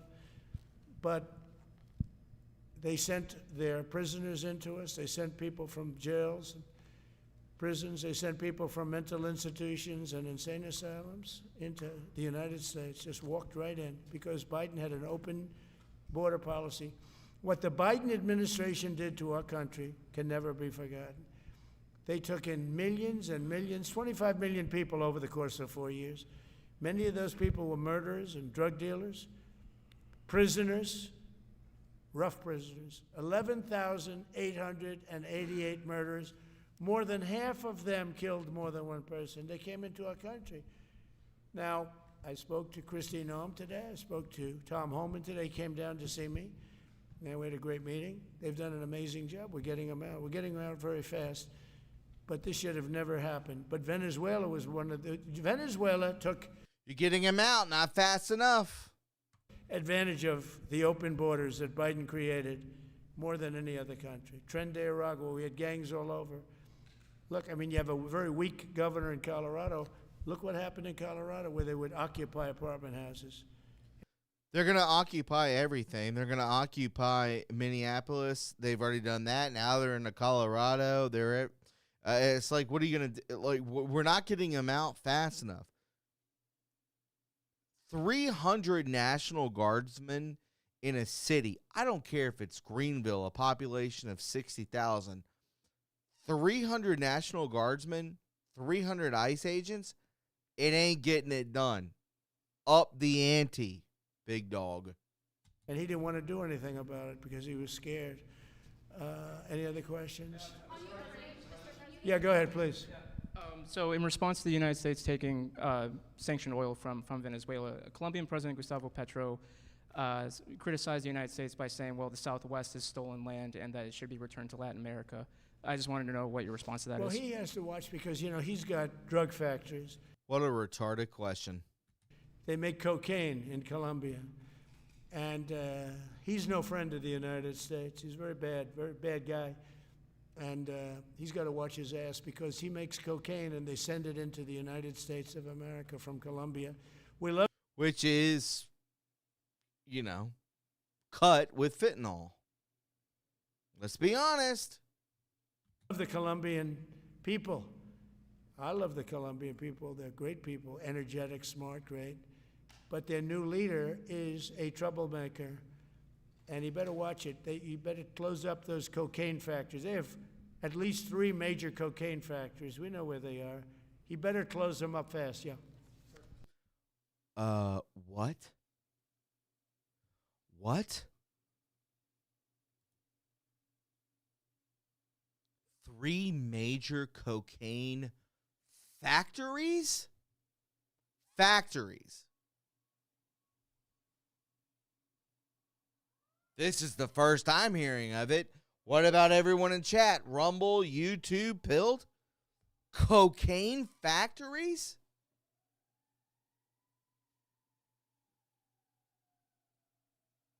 Unbelievable.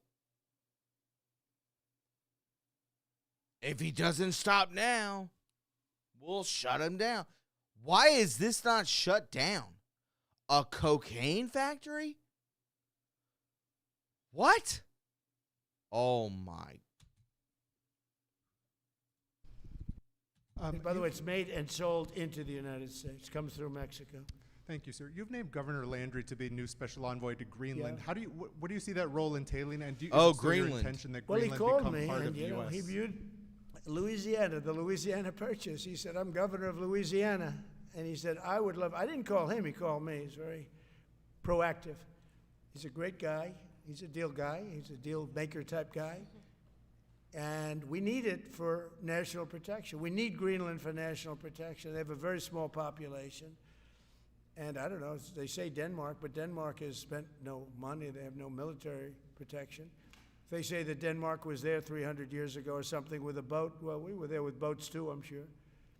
So we'll have to work it all out. But he felt very strongly, we need it for we need Greenland for national security. Not for minerals. We have so many sites for minerals and oil and everything. We have more oil than any other country in the world. We need Greenland for national security. And if you take a look at Greenland, you look up and down the coast, you have Russian and Chinese ships all over the place. We need it for national security. We have to have it. And he wanted to lead the charge. So we're making him, Marco, today, a special envoy to Greenland. Greenland's a big deal. Yeah. On the talks that took place this past weekend, and could a trilateral discussion of sort be the next step for Ukrainian, U.S., and Russian delegations? So the talks on Ukraine, Russia are going along. They lost, as you know, 27,000 soldiers last month, mostly soldiers, some people, but some people in Kiev, etc., but mostly soldiers. And the talks are going along. And I say that, you know, there's tremendous hatred between these two leaders, between President Putin, President Zelensky, tremendous hatred. And I hope we can get it done. We are talking. Talks are going okay. But, you know, I've solved 8 wars. And Thailand is starting to shape up. You know, they started with Cambodia. They started up again. But I think, Marco, we have that in pretty good shape to have that stopped. So we stopped 8 wars. And I thought this would be in the middle of the pack. But maybe easy, but in the middle of the pack. But there's a lot of hatred between those two people. And when there's hatred, there's, you know. But we stopped one war 38 years, one war 35 years, one war was going on for 32 years. And we stopped, think of it, we stopped a potential nuclear war between Pakistan and India. And the head of Pakistan, highly respected general, he's a field marshal, and also the Prime Minister of Pakistan said, President Trump saved 10 million lives, maybe more, by getting that war. You know, 8 planes were shot down. That war was starting to rage. And he actually said the other day that President Trump saved 10 million lives, maybe more. So we solved all these wars. The only one I haven't solved yet is Russia, Ukraine. Are you still pushing for the Christmas date deadline with Russia and Ukraine? And have you spoken with Putin or Zelensky or plan to push the I'll do deal? whatever I have to do. I mean, I'd like to see it stop. Look, we don't lose any money on that war anymore. You know, Biden gave $350 billion, and who knows what happened to it. We now sell missiles, planes, all of the best military equipment. We sell it to NATO. We got NATO to go from 2% GDP to 5%. Nobody believed that to this day. Nobody's going to write that, but nobody believed it. And they take that money and they pay it to the United States for weapons. So we sell weapons to NATO. We sell full price. We sell weapons to NATO, and NATO takes those weapons and probably distributes them, but gives a lot of them to Ukraine. So we don't lose any money like we did with Biden. He was spending money like a fool. He was a fool. What he did to our country is so horrible. But he gave $350 billion between cash, gave a lot of cash, $350 between cash and weapons. You remember at the beginning of that whole thing, I gave them javelins. Javelins are the anti-tank busters. And President Obama at the time gave them sheets. I gave them javelins. They gave them sheets. But you know, the bottom line, it's time for, I think they're all tired of that war. Everyone's tired of that war. It's got to stop. Yeah, please. The U.S. President active pursuit of an sanctioned oil tanker yesterday. Are you able to share what became of that tanker? Was the U.S. able to seize it? No, it's moving along, and we'll end up getting it. Yeah, we're actually pursuing it. Can you imagine? Because it came from the wrong location. It came out of Venezuela, and it was sanctioned. Yeah, please. Ultimate goal in Venezuela to force Maduro from power. Well, I think it probably would. I can't tell that. That's up to him, what he wants to do. I think it would be smart for him to do that. But again, we're going to find out. Look, Venezuela did terrible things to the United States. They sent hundreds of thousands of people, millions of people, into our open border. They sent their criminals. They sent their prisoners. They sent their drug dealers. They sent their mentally insane and incompetent people into our country more than any other country. Others did too. The Congo did. Others did too. And we just let them come right in because we were run by a stupid president. But you don't have a stupid president anymore. Mr. President, have you set up the meeting with the healthcare insurers just yet? And what are you hoping to get? How I'll are be you setting hoping it to up. lower I think costs? we're going to meet with healthcare, the healthcare insurers, the insurance companies. So what I'm asking for in healthcare is very simple. Obamacare is a disaster. I call it the Unaffordable Care Act. Unaffordable as opposed to, it's unaffordable. They're going to have a tremendous increase in premiums, which is Obamacare, which is them, the Democrats' fault. They'll try and blame Republicans. It has nothing to do with us. It's the Democrats' fault. What I want to do is we spend hundreds of billions of dollars a year that go to insurance companies.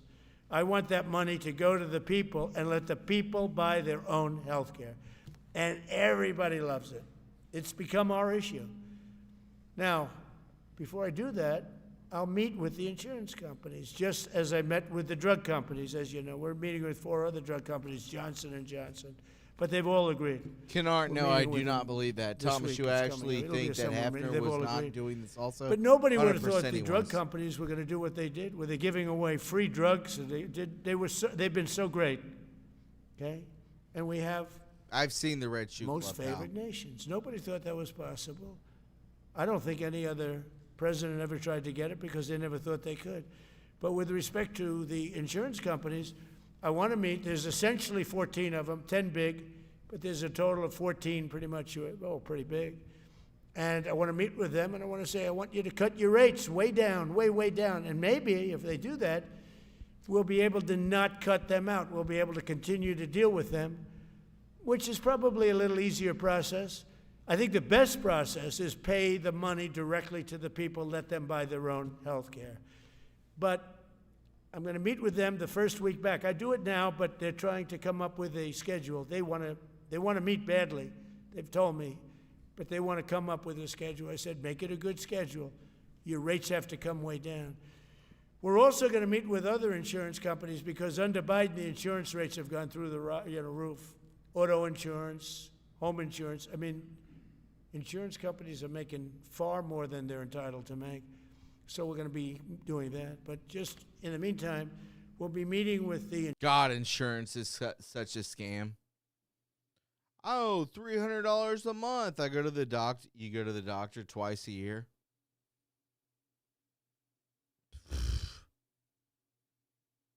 How many wrecks have you been in? Anyone in this chat, have you been in more wrecks? insurance companies No, in the you first haven't. week, the first few days back in Washington, because they're trying to come up with a proposal that will satisfy me. Thank you very much, everybody. Appreciate it. I hope you're going to enjoy the battleships. They're going to be beautiful. Thank you. And have a great Christmas if I don't speak to you. Thank you very much. Thank you very much. Very nice. All right. Yeah, that was very interesting to watch and to see. I'm glad we were all here to partake on all of that. For sure. We can go ahead and get into what we were going to talk about. And as you can see right here, boom. President Trump's latest move to bring Greenland back into the spotlight. It's very real. Do you remember in the beginning of the President Trump's Greenland was front and center in the news cycle? I sure do. During the transition months and the first several days in office, President Trump hinted the U.S. should take jurisdiction over Greenland. This is 100% strategic. However, in the last several months, Greenland, the Trump administration, has shielded away from making any policies or strategic moves regarding Greenland until now. So, I am pleased to announce that I am appointing the great governor of Louisiana, Jeff Landry, as the United States Special Envoy to Greenland. Interesting.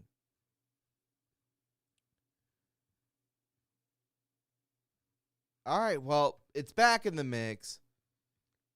So, I honest to God believe this is a strategic placement. This is not has not ruled out military force to take control of military-rich, strategically located Arctic island. Well, President Trump just said that. WLT report, he was saying it's not about that. We have all of that here. Right? The House repeatedly called U.S. jurisdiction over Greenland, has not ruled out military force to take control of a mineral-rich, strategically located Arctic island. It's not that. It's not about minerals. And I understand that's not exactly what they're saying, but that is such a thing. And we got that here today in real time, which is very interesting. So just know that for sure. Let me get to some thank yous because I'm so far behind. Let me go to it right now. By the way, you guys can hit up the Cash App. Please do so. That is $, the $, stream donation 17. We'll take a couple days off for Christmas, and we'll come back into the new year full flexed. So get stoked on that. Darla L, thank you for the cookie. Merry Christmas to all with much love. Thank you. Jack Attack 17 with the back-to-back cookies. Judy Lady Pug with the back-to-back cookies. Blessings right back at you. Thank you so much. The greatest name in the game. Hogleg 71, thank you for the cookie, the can, the back-to-back cookies. Darla L with the cookie. I'm running low on cookie dough. It's time to bake some more. Thank you so much. Hogleg 71, thank you for the can. Golfing 2 times this week, T. Love it. Good exercise, man. You can, even with a cart, you can expel 2,800 calories. Look it up. 2,000 to 2,800 calories just by going out there and swinging and walking up to the green. So do that. We love you, Hogleg. Trusty Turnip, one of our faithful mods. Thank you for the cookie. Hogleg with the cookie. Darla L with the cookie. I'm dreaming of a white Christmas. We need more white. Can't say that. The EU has been conquered. I think is what you meant. Yes, I agree. Hogleg 71 with the cookie in the can. Hogleg's going wild. Somebody match this man. Darlell with the cookie. So most of our deficit is $38 trillion. Let that sink in. I understand. He's about to dump in an $18 trillion. No other president has done that. Trump won. Thank you for the cookie. Made it back from the vet. Hey, true fan. Trump won. Good to see you. Another one of our faithful mods. I hope the vet experience went well. Miss Echo, thank you for the cookie. Hogleg 71 with the can. I pray people see how often DJT praises our country and our people. Just so awesome to me. And I get it. I get it. One Thunder with the can. Thank you so much. I appreciate that. By the way, guys, hit us up with a ship or a phone or an EMP. If you get an EMP in here, I'll just email me at TRUreporting1985 @gmail with your credentials, and I'll go ahead and send you a t-shirt. Go ahead and do it. Darlell, thank you so much for the cookie. I say bring in Sidney Powell and Anthony's winner laptop along with Hunter Biden's laptop. Get rid of Bondi. Yeah, that makes sense to me for sure. Darlell with the cookie, did you see those robots that killed the Chinese people who were working on them? Yes, I did. My God. One uploaded it to a satellite and it started rebuilding itself. So scary. Polly9363 with the ship. Thank you so much. And Hogleg71 with the cookie. Thank you, my friend. God bless. God bless. Again, everybody on YouTube, if you want to hit that up, that Cash App, just scan it with your phone, just like you would do at a restaurant. You ever been to a restaurant where you have to scan the QR code? Go ahead, do it. Send your boy some love and support. We'd really appreciate it. Been here for a long time, helped a lot of people out. We need to remove insurance from the equation, Quiltanon says. I agree.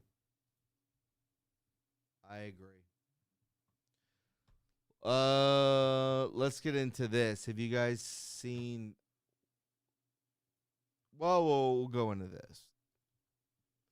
So, talking about President Trump, I told you this was going to be a longer podcast.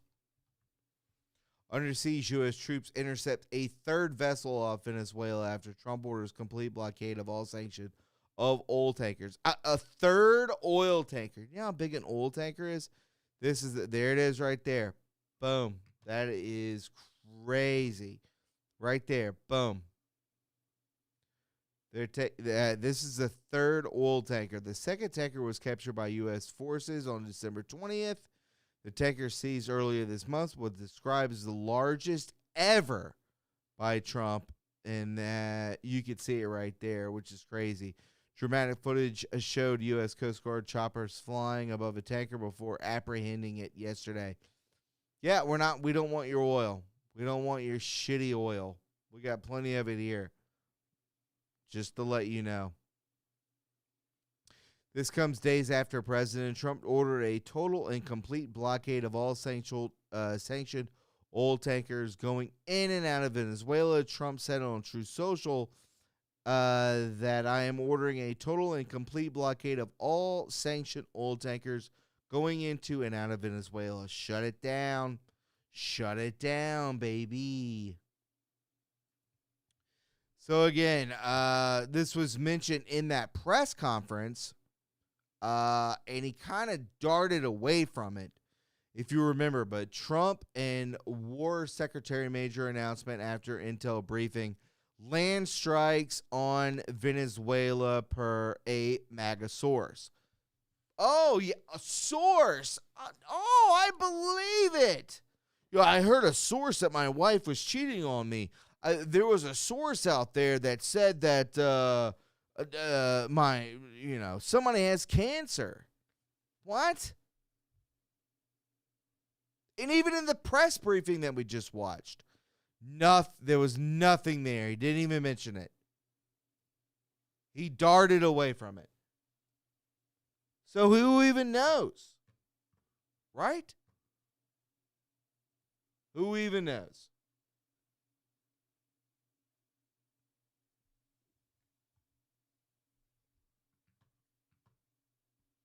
Hogleg 71. I'm just saying, none of this has ever happened in my entire life. Maybe because we're paying more attention to it? I don't know. It just seems like we're upping the ante on insanity. I'm not trying to rhyme or rap, but just letting you know.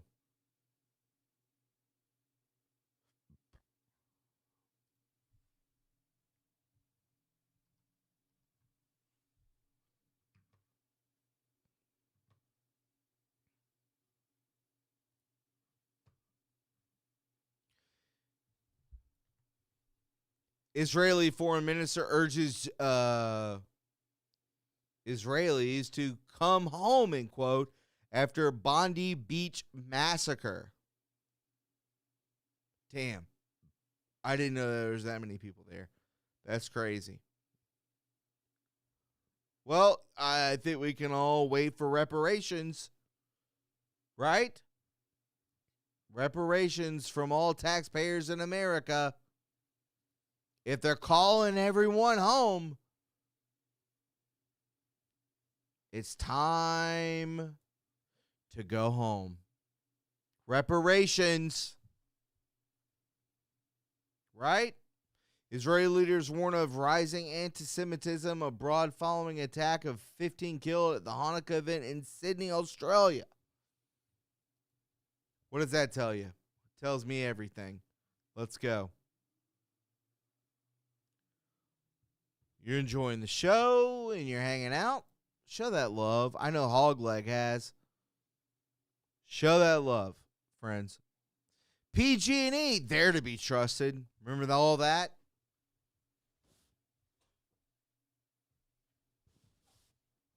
I got to get another chair. I've had this chair since the beginning.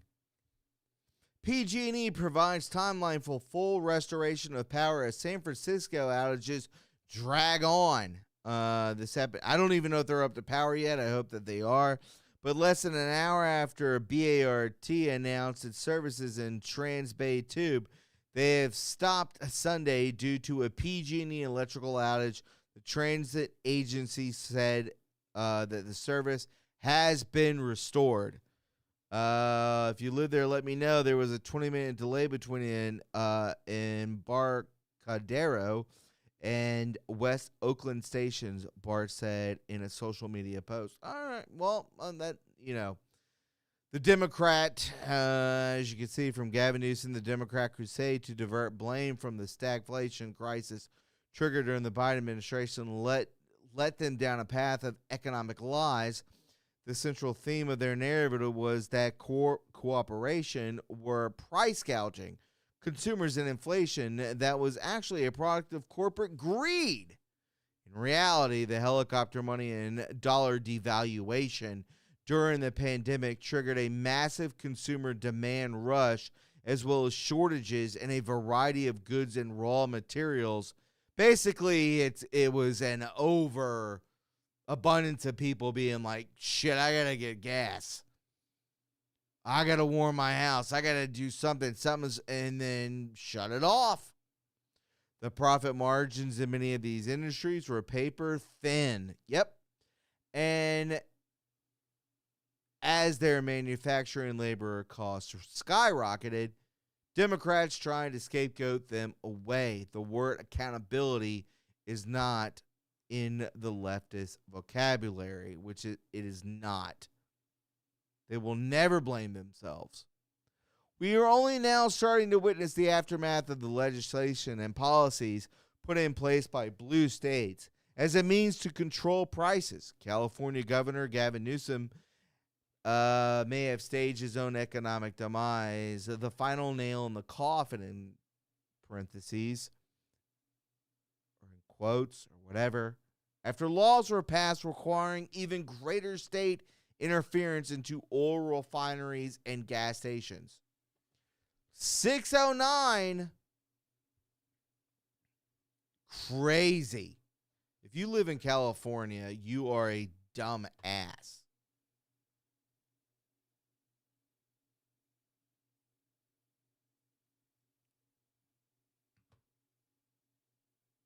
You are. Well, we look into these things. And I know all of this is old, but we can go back into it. I don't even think it's that old. But Trump media agreed to merge with nuclear fusion company TAE Technologies in an all-stock deal worth more than $6 billion. This is what the podcast was to be about. Okay? I told you it was going to be a long one. But we'll get into it just for a second. Drag this over.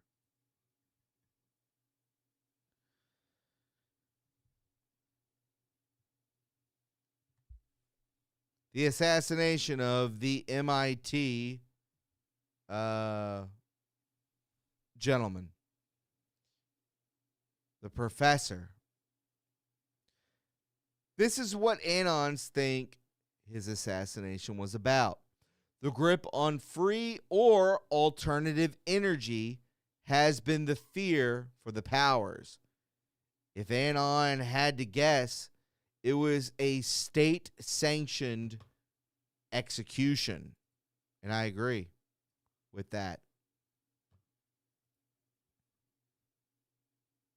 Before his death, Luario was leading MIT's efforts to revolutionize energy production by making a game-changing clean power source. Can't do that. Told you about the black guy that created a weed eater powered by water. That guy went dead. He got whacked. Game-changing clean power that needs just a fraction of the fossil fuels that is used in current machines and vehicle use, which I understand. His team's research at MIT's Plasma Science and Fusion Center, and again, I know this is old news, but I'm just letting you guys know that Anons are talking about it now, that they're on Akun, and there's time to kind of put this into perspective, and that's what I'm doing right now with this, and it makes a lot of sense. There was a lot of comments over on Akun, but I'm pulling it out there and throwing it into your face when it comes into this MIT professor. It's very interesting. His team's research at MIT's Plasma Science and Fusion Center centered on plasma physics, the study of a super hot ionized gases and how to apply them to fusion energy, and promise a clean power source. Don't put that out there. You go missing. A guy put it into water and made a water gas powered weed eater. Where does air go to? A lawnmower? Then what? A car? Then what? A train? A plane? You're dead. They don't want it. Fusion provides what scientists call base load electricity, a steady power of 24/7. Wow, they can't have that. Puts the gas industry out. Maybe. We'll look into it, which I don't think that it does. Using tiny amounts of fuel with no air pollution or climate warning emissions, unlike carbon dioxide producing fossil fuels. Oh, that's gay. Because I don't believe in climate change or necessarily pollution. I believe that they're just spraying us with chemicals. A breakthrough in this field could disrupt the trillion-dollar fuel industry, and there's your sign. By reducing demand for oil, gas, and coal, especially for generating power and transportation, high-demand users like data centers could also switch to fusion for reliability and green energy. But again, it says here, This is a very advanced technology, and whatever nation masters it first is going to have an incredible advantage, Laureo said on December 8th. And then he was killed a week and a half later. So just put that in your pipe and smoke it. Isn't that crazy? Isn't that wild? And then you start thinking about this meme right here.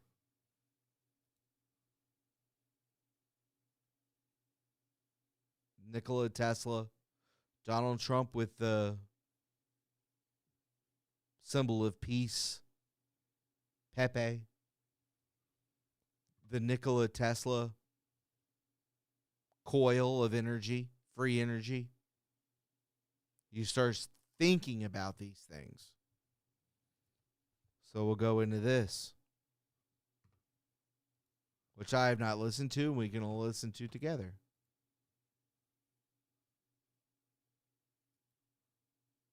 Donald Trump on Thursday did something the globalists have dreaded for 50 years. He bet his name and his company, Truth Social, fully behind developing commercial fusion power. Truth Social is now merging with a fusion energy company, TAE Technologies, to produce the first commercial fusion reactor. Like Sputnik in the 1950s and 60s, this is the new space race. The nation that wins the fusion race will wield enormous economic and military power and dominate the entire next century. Here's Devin Nunes, the CEO of Truth Social and the head of the President's Foreign Intelligence Advisory Board, talking about it. Now, I spent a lot of time in Congress working on nuclear power. Unfortunately, legislation that I proposed, 20 years ago didn't pass because the Congress decided that they should invest in windmills and solar panels. However, there was a company called TAE, the one that we're merging with, that actually continued to invest. So families like Chuck Schwab's family, investors like Stanley Druckenmiller, Google, Chevron, many others continued to invest in TAE. Can I just be honest? If you're talking about people that are investing, these companies that are investing, do you want Google investing in this, Devin Nunes? That kicked all of us off their platform and then brought us back? That believe in censorship? That believe in demonetization? That believe in not free speech? We're about that now? You're bringing them on board? Come on. I hope not. Hey, 5,000 gold pill challenge. Let's go. We can get above that. That would be super cool. And you can hit up the Cash App over there. That is $money. Just click it with your phone. Stream donations 17. So this is private money, not government money. But for a quarter century, they've amassed the best scientists that the world has to offer. And they've produced now, they've built 5 generations of the reactor. And now we're stepping in, folding them into our company so that we can help them build their first reactor. So this is a fusion reactor. It's clean. It's one that the first one will be up to 50 megawatts. The future ones will be somewhere between 350 to 500. Now, what does that mean? Wow. That means these are big enough to replace pretty much or add to the existing power generation that we have in this country. It's a good size. Now, look. And now we're talking about free energy. Why did, as soon as this guy got shot at MIT for creating fusion power, free energy, they step in?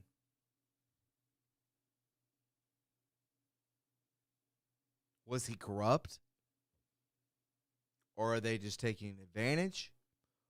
Or should anybody be trusted with this? What are your thoughts in the chat? Let me know. This is breakthrough technology. When this is done, and I don't say this lightly, this will be the most important discovery and invention since the first Manhattan Project. The mainstream media is reverse engineering of UAPs. We stole it from them. I'm just kidding. Who knows? Of course, belittling this. They are telling you that President Trump has already lost the 2026 midterms. But folks, he's only been in office for 10 months, and he's reversing decades of economic rot. And in his Wednesday speech, Trump roared back like a lion concerning prices and affordability. I have a question for you. Which one is the real me? Is it me or is it me? All right, yeah, I'm the real Anthony. Tonight, after 11 months, our border is secure. Inflation has stopped. Wages are up. Prices are down. Our nation is strong. America is respected. And our country is back, stronger than ever before. We're poised for an economic boom, the likes of which the world has never seen. We're poised for another economic boom, and that boom will be fueled by fusion, and Trump is betting everything on it. It's the key to how you build the economy of the future, one that creates sustained prosperity for our countries and our allies. I'm Barbara Boyd. In 1973, my friends and I began campaigning for fusion through the Fusion Energy Foundation. Today, I'm going to do three things: show you what Trump is actually doing on prices and affordability, and why the Democrats picked exactly the wrong fight.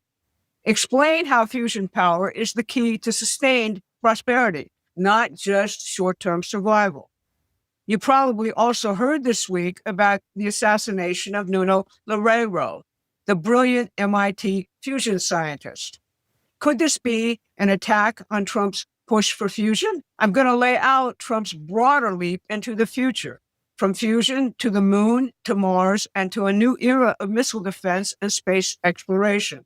He laid all of this out this week, and you probably haven't heard about it.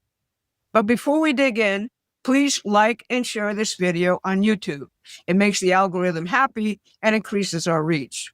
Let's start with the so-called affordability crisis and the real picture. Energy prices, the single biggest driver of prices across the economy, are way down compared to the Biden peak. Rents are finally sliding after being driven through the roof by speculative bubbles, the Biden money printing binge, and, of course, massive uncontrolled immigration. Headline inflation is down 2.7%. And for the first time in years, wages are rising faster than inflation. And instead of crashing the economy, Trump's tariffs have brought in more than $17 trillion in new investment. That is not a typo. That's what happens when you put a cost on outsourcing and invite capital to rebuild the productive United States. Most important, those tariffs are We got to get this lady on the podcast. We got to get this. I'm going to reach out. We got to get her on the podcast. What do you guys think? Yes in the chat with a Y. No in the chat with an N. No letters after the N. bringing manufacturing back home at record rates. Real factories, real machine tools, real supply chains, real jobs. And those jobs are for American citizens in private industry and manufacturing, not bloated government hiring. You can learn a whole lot more about this by subscribing to the Promethean Action newsletter. The link is in the description.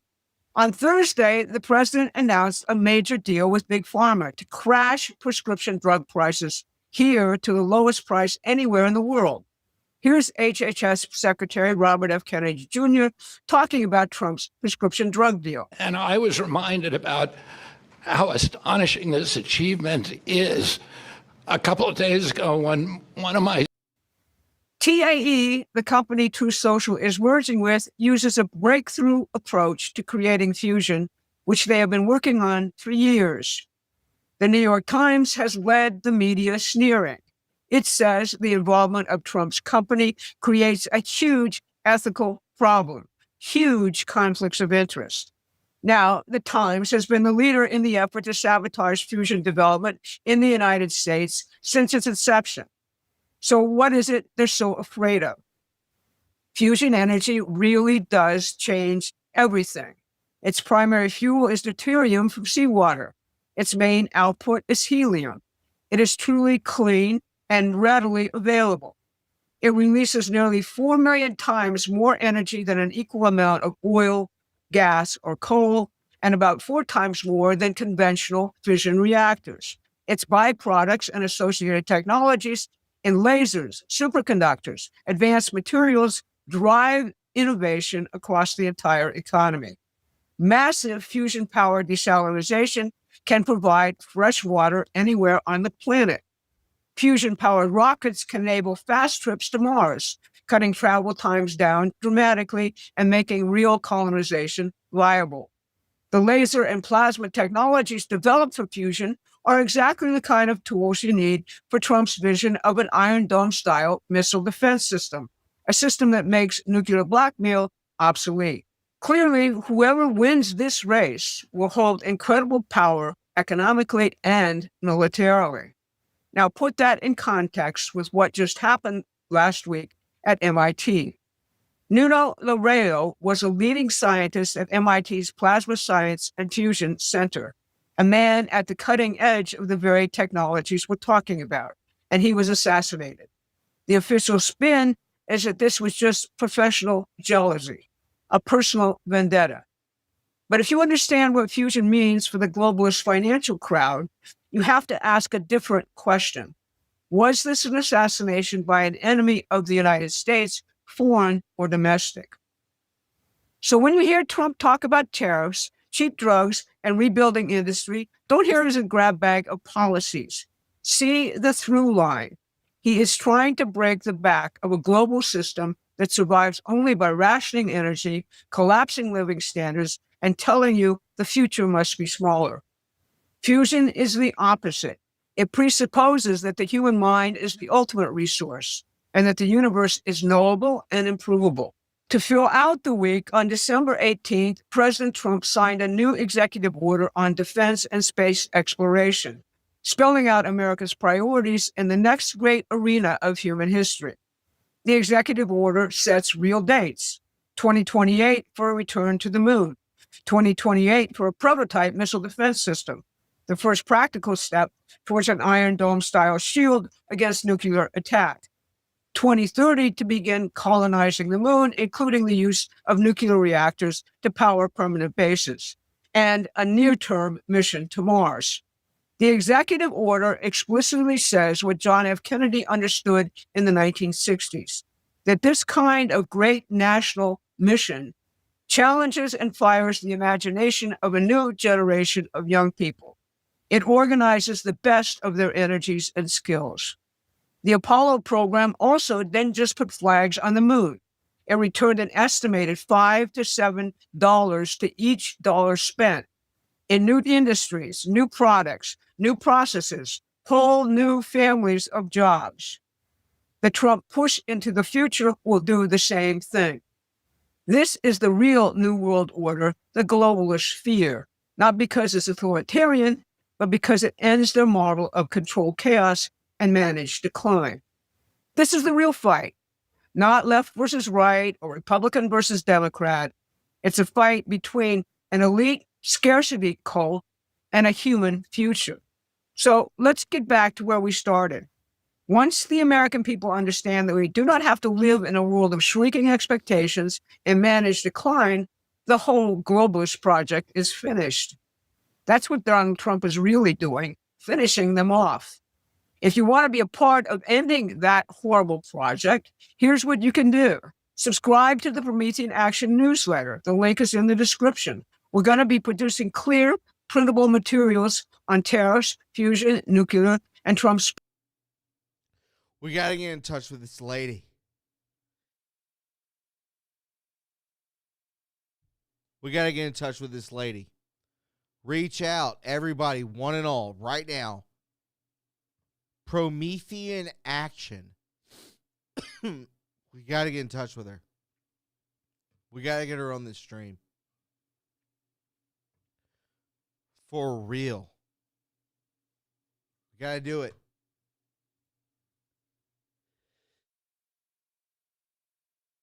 Sorry, I'm having a sneezing attack. Ugh. Dan Scavino went on a riptide. Keep up the fight and continue to stay strong, Tulsi Gabbard.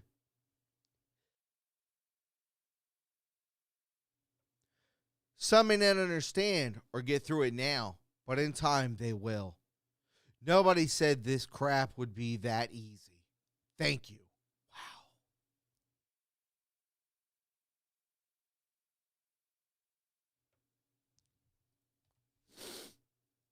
Wow. Oh, God. Drops another one. Light teaches us peace and empathy. Dark teaches us courage and resilience. Light to dark? Is that where we're going?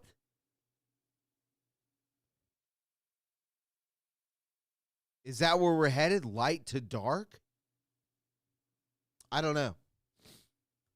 I don't think anyone can create that for sure. Dan Scavino again. Never give in to the left loonies or lose, or those looking 3 O's to increase their massive X premium payouts via insane clicks and impressions. We see you, maggot. Wow. Never give in to those left loonies or those, which I believe is right-leaning, looking to increase their massive X premium payouts via insane clicks and impressions. We see you. They're paying attention.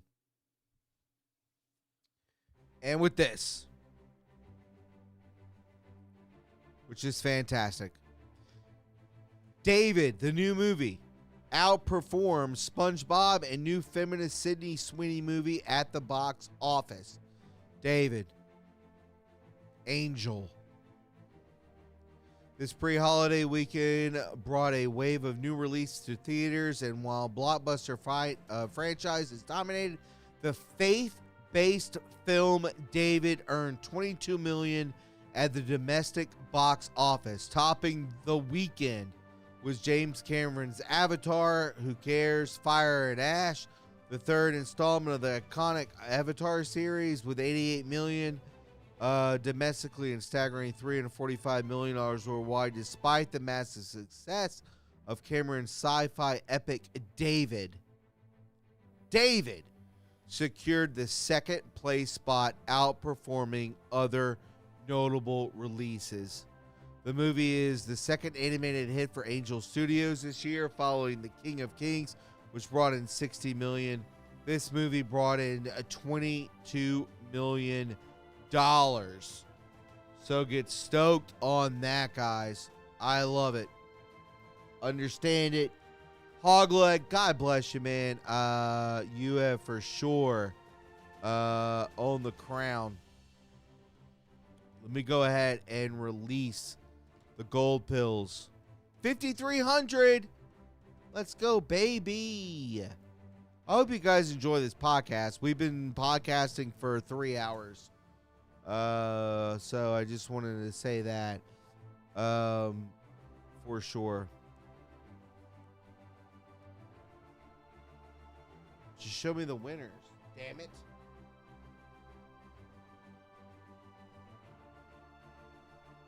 Hogleg got the gold medal with 1.7 thousand. Polly 9363 with 1.6, and Darla L with 600. God bless you guys, and just know that in the end, God wins. I'll see you guys tomorrow at 4 p.m. Take care. Peace.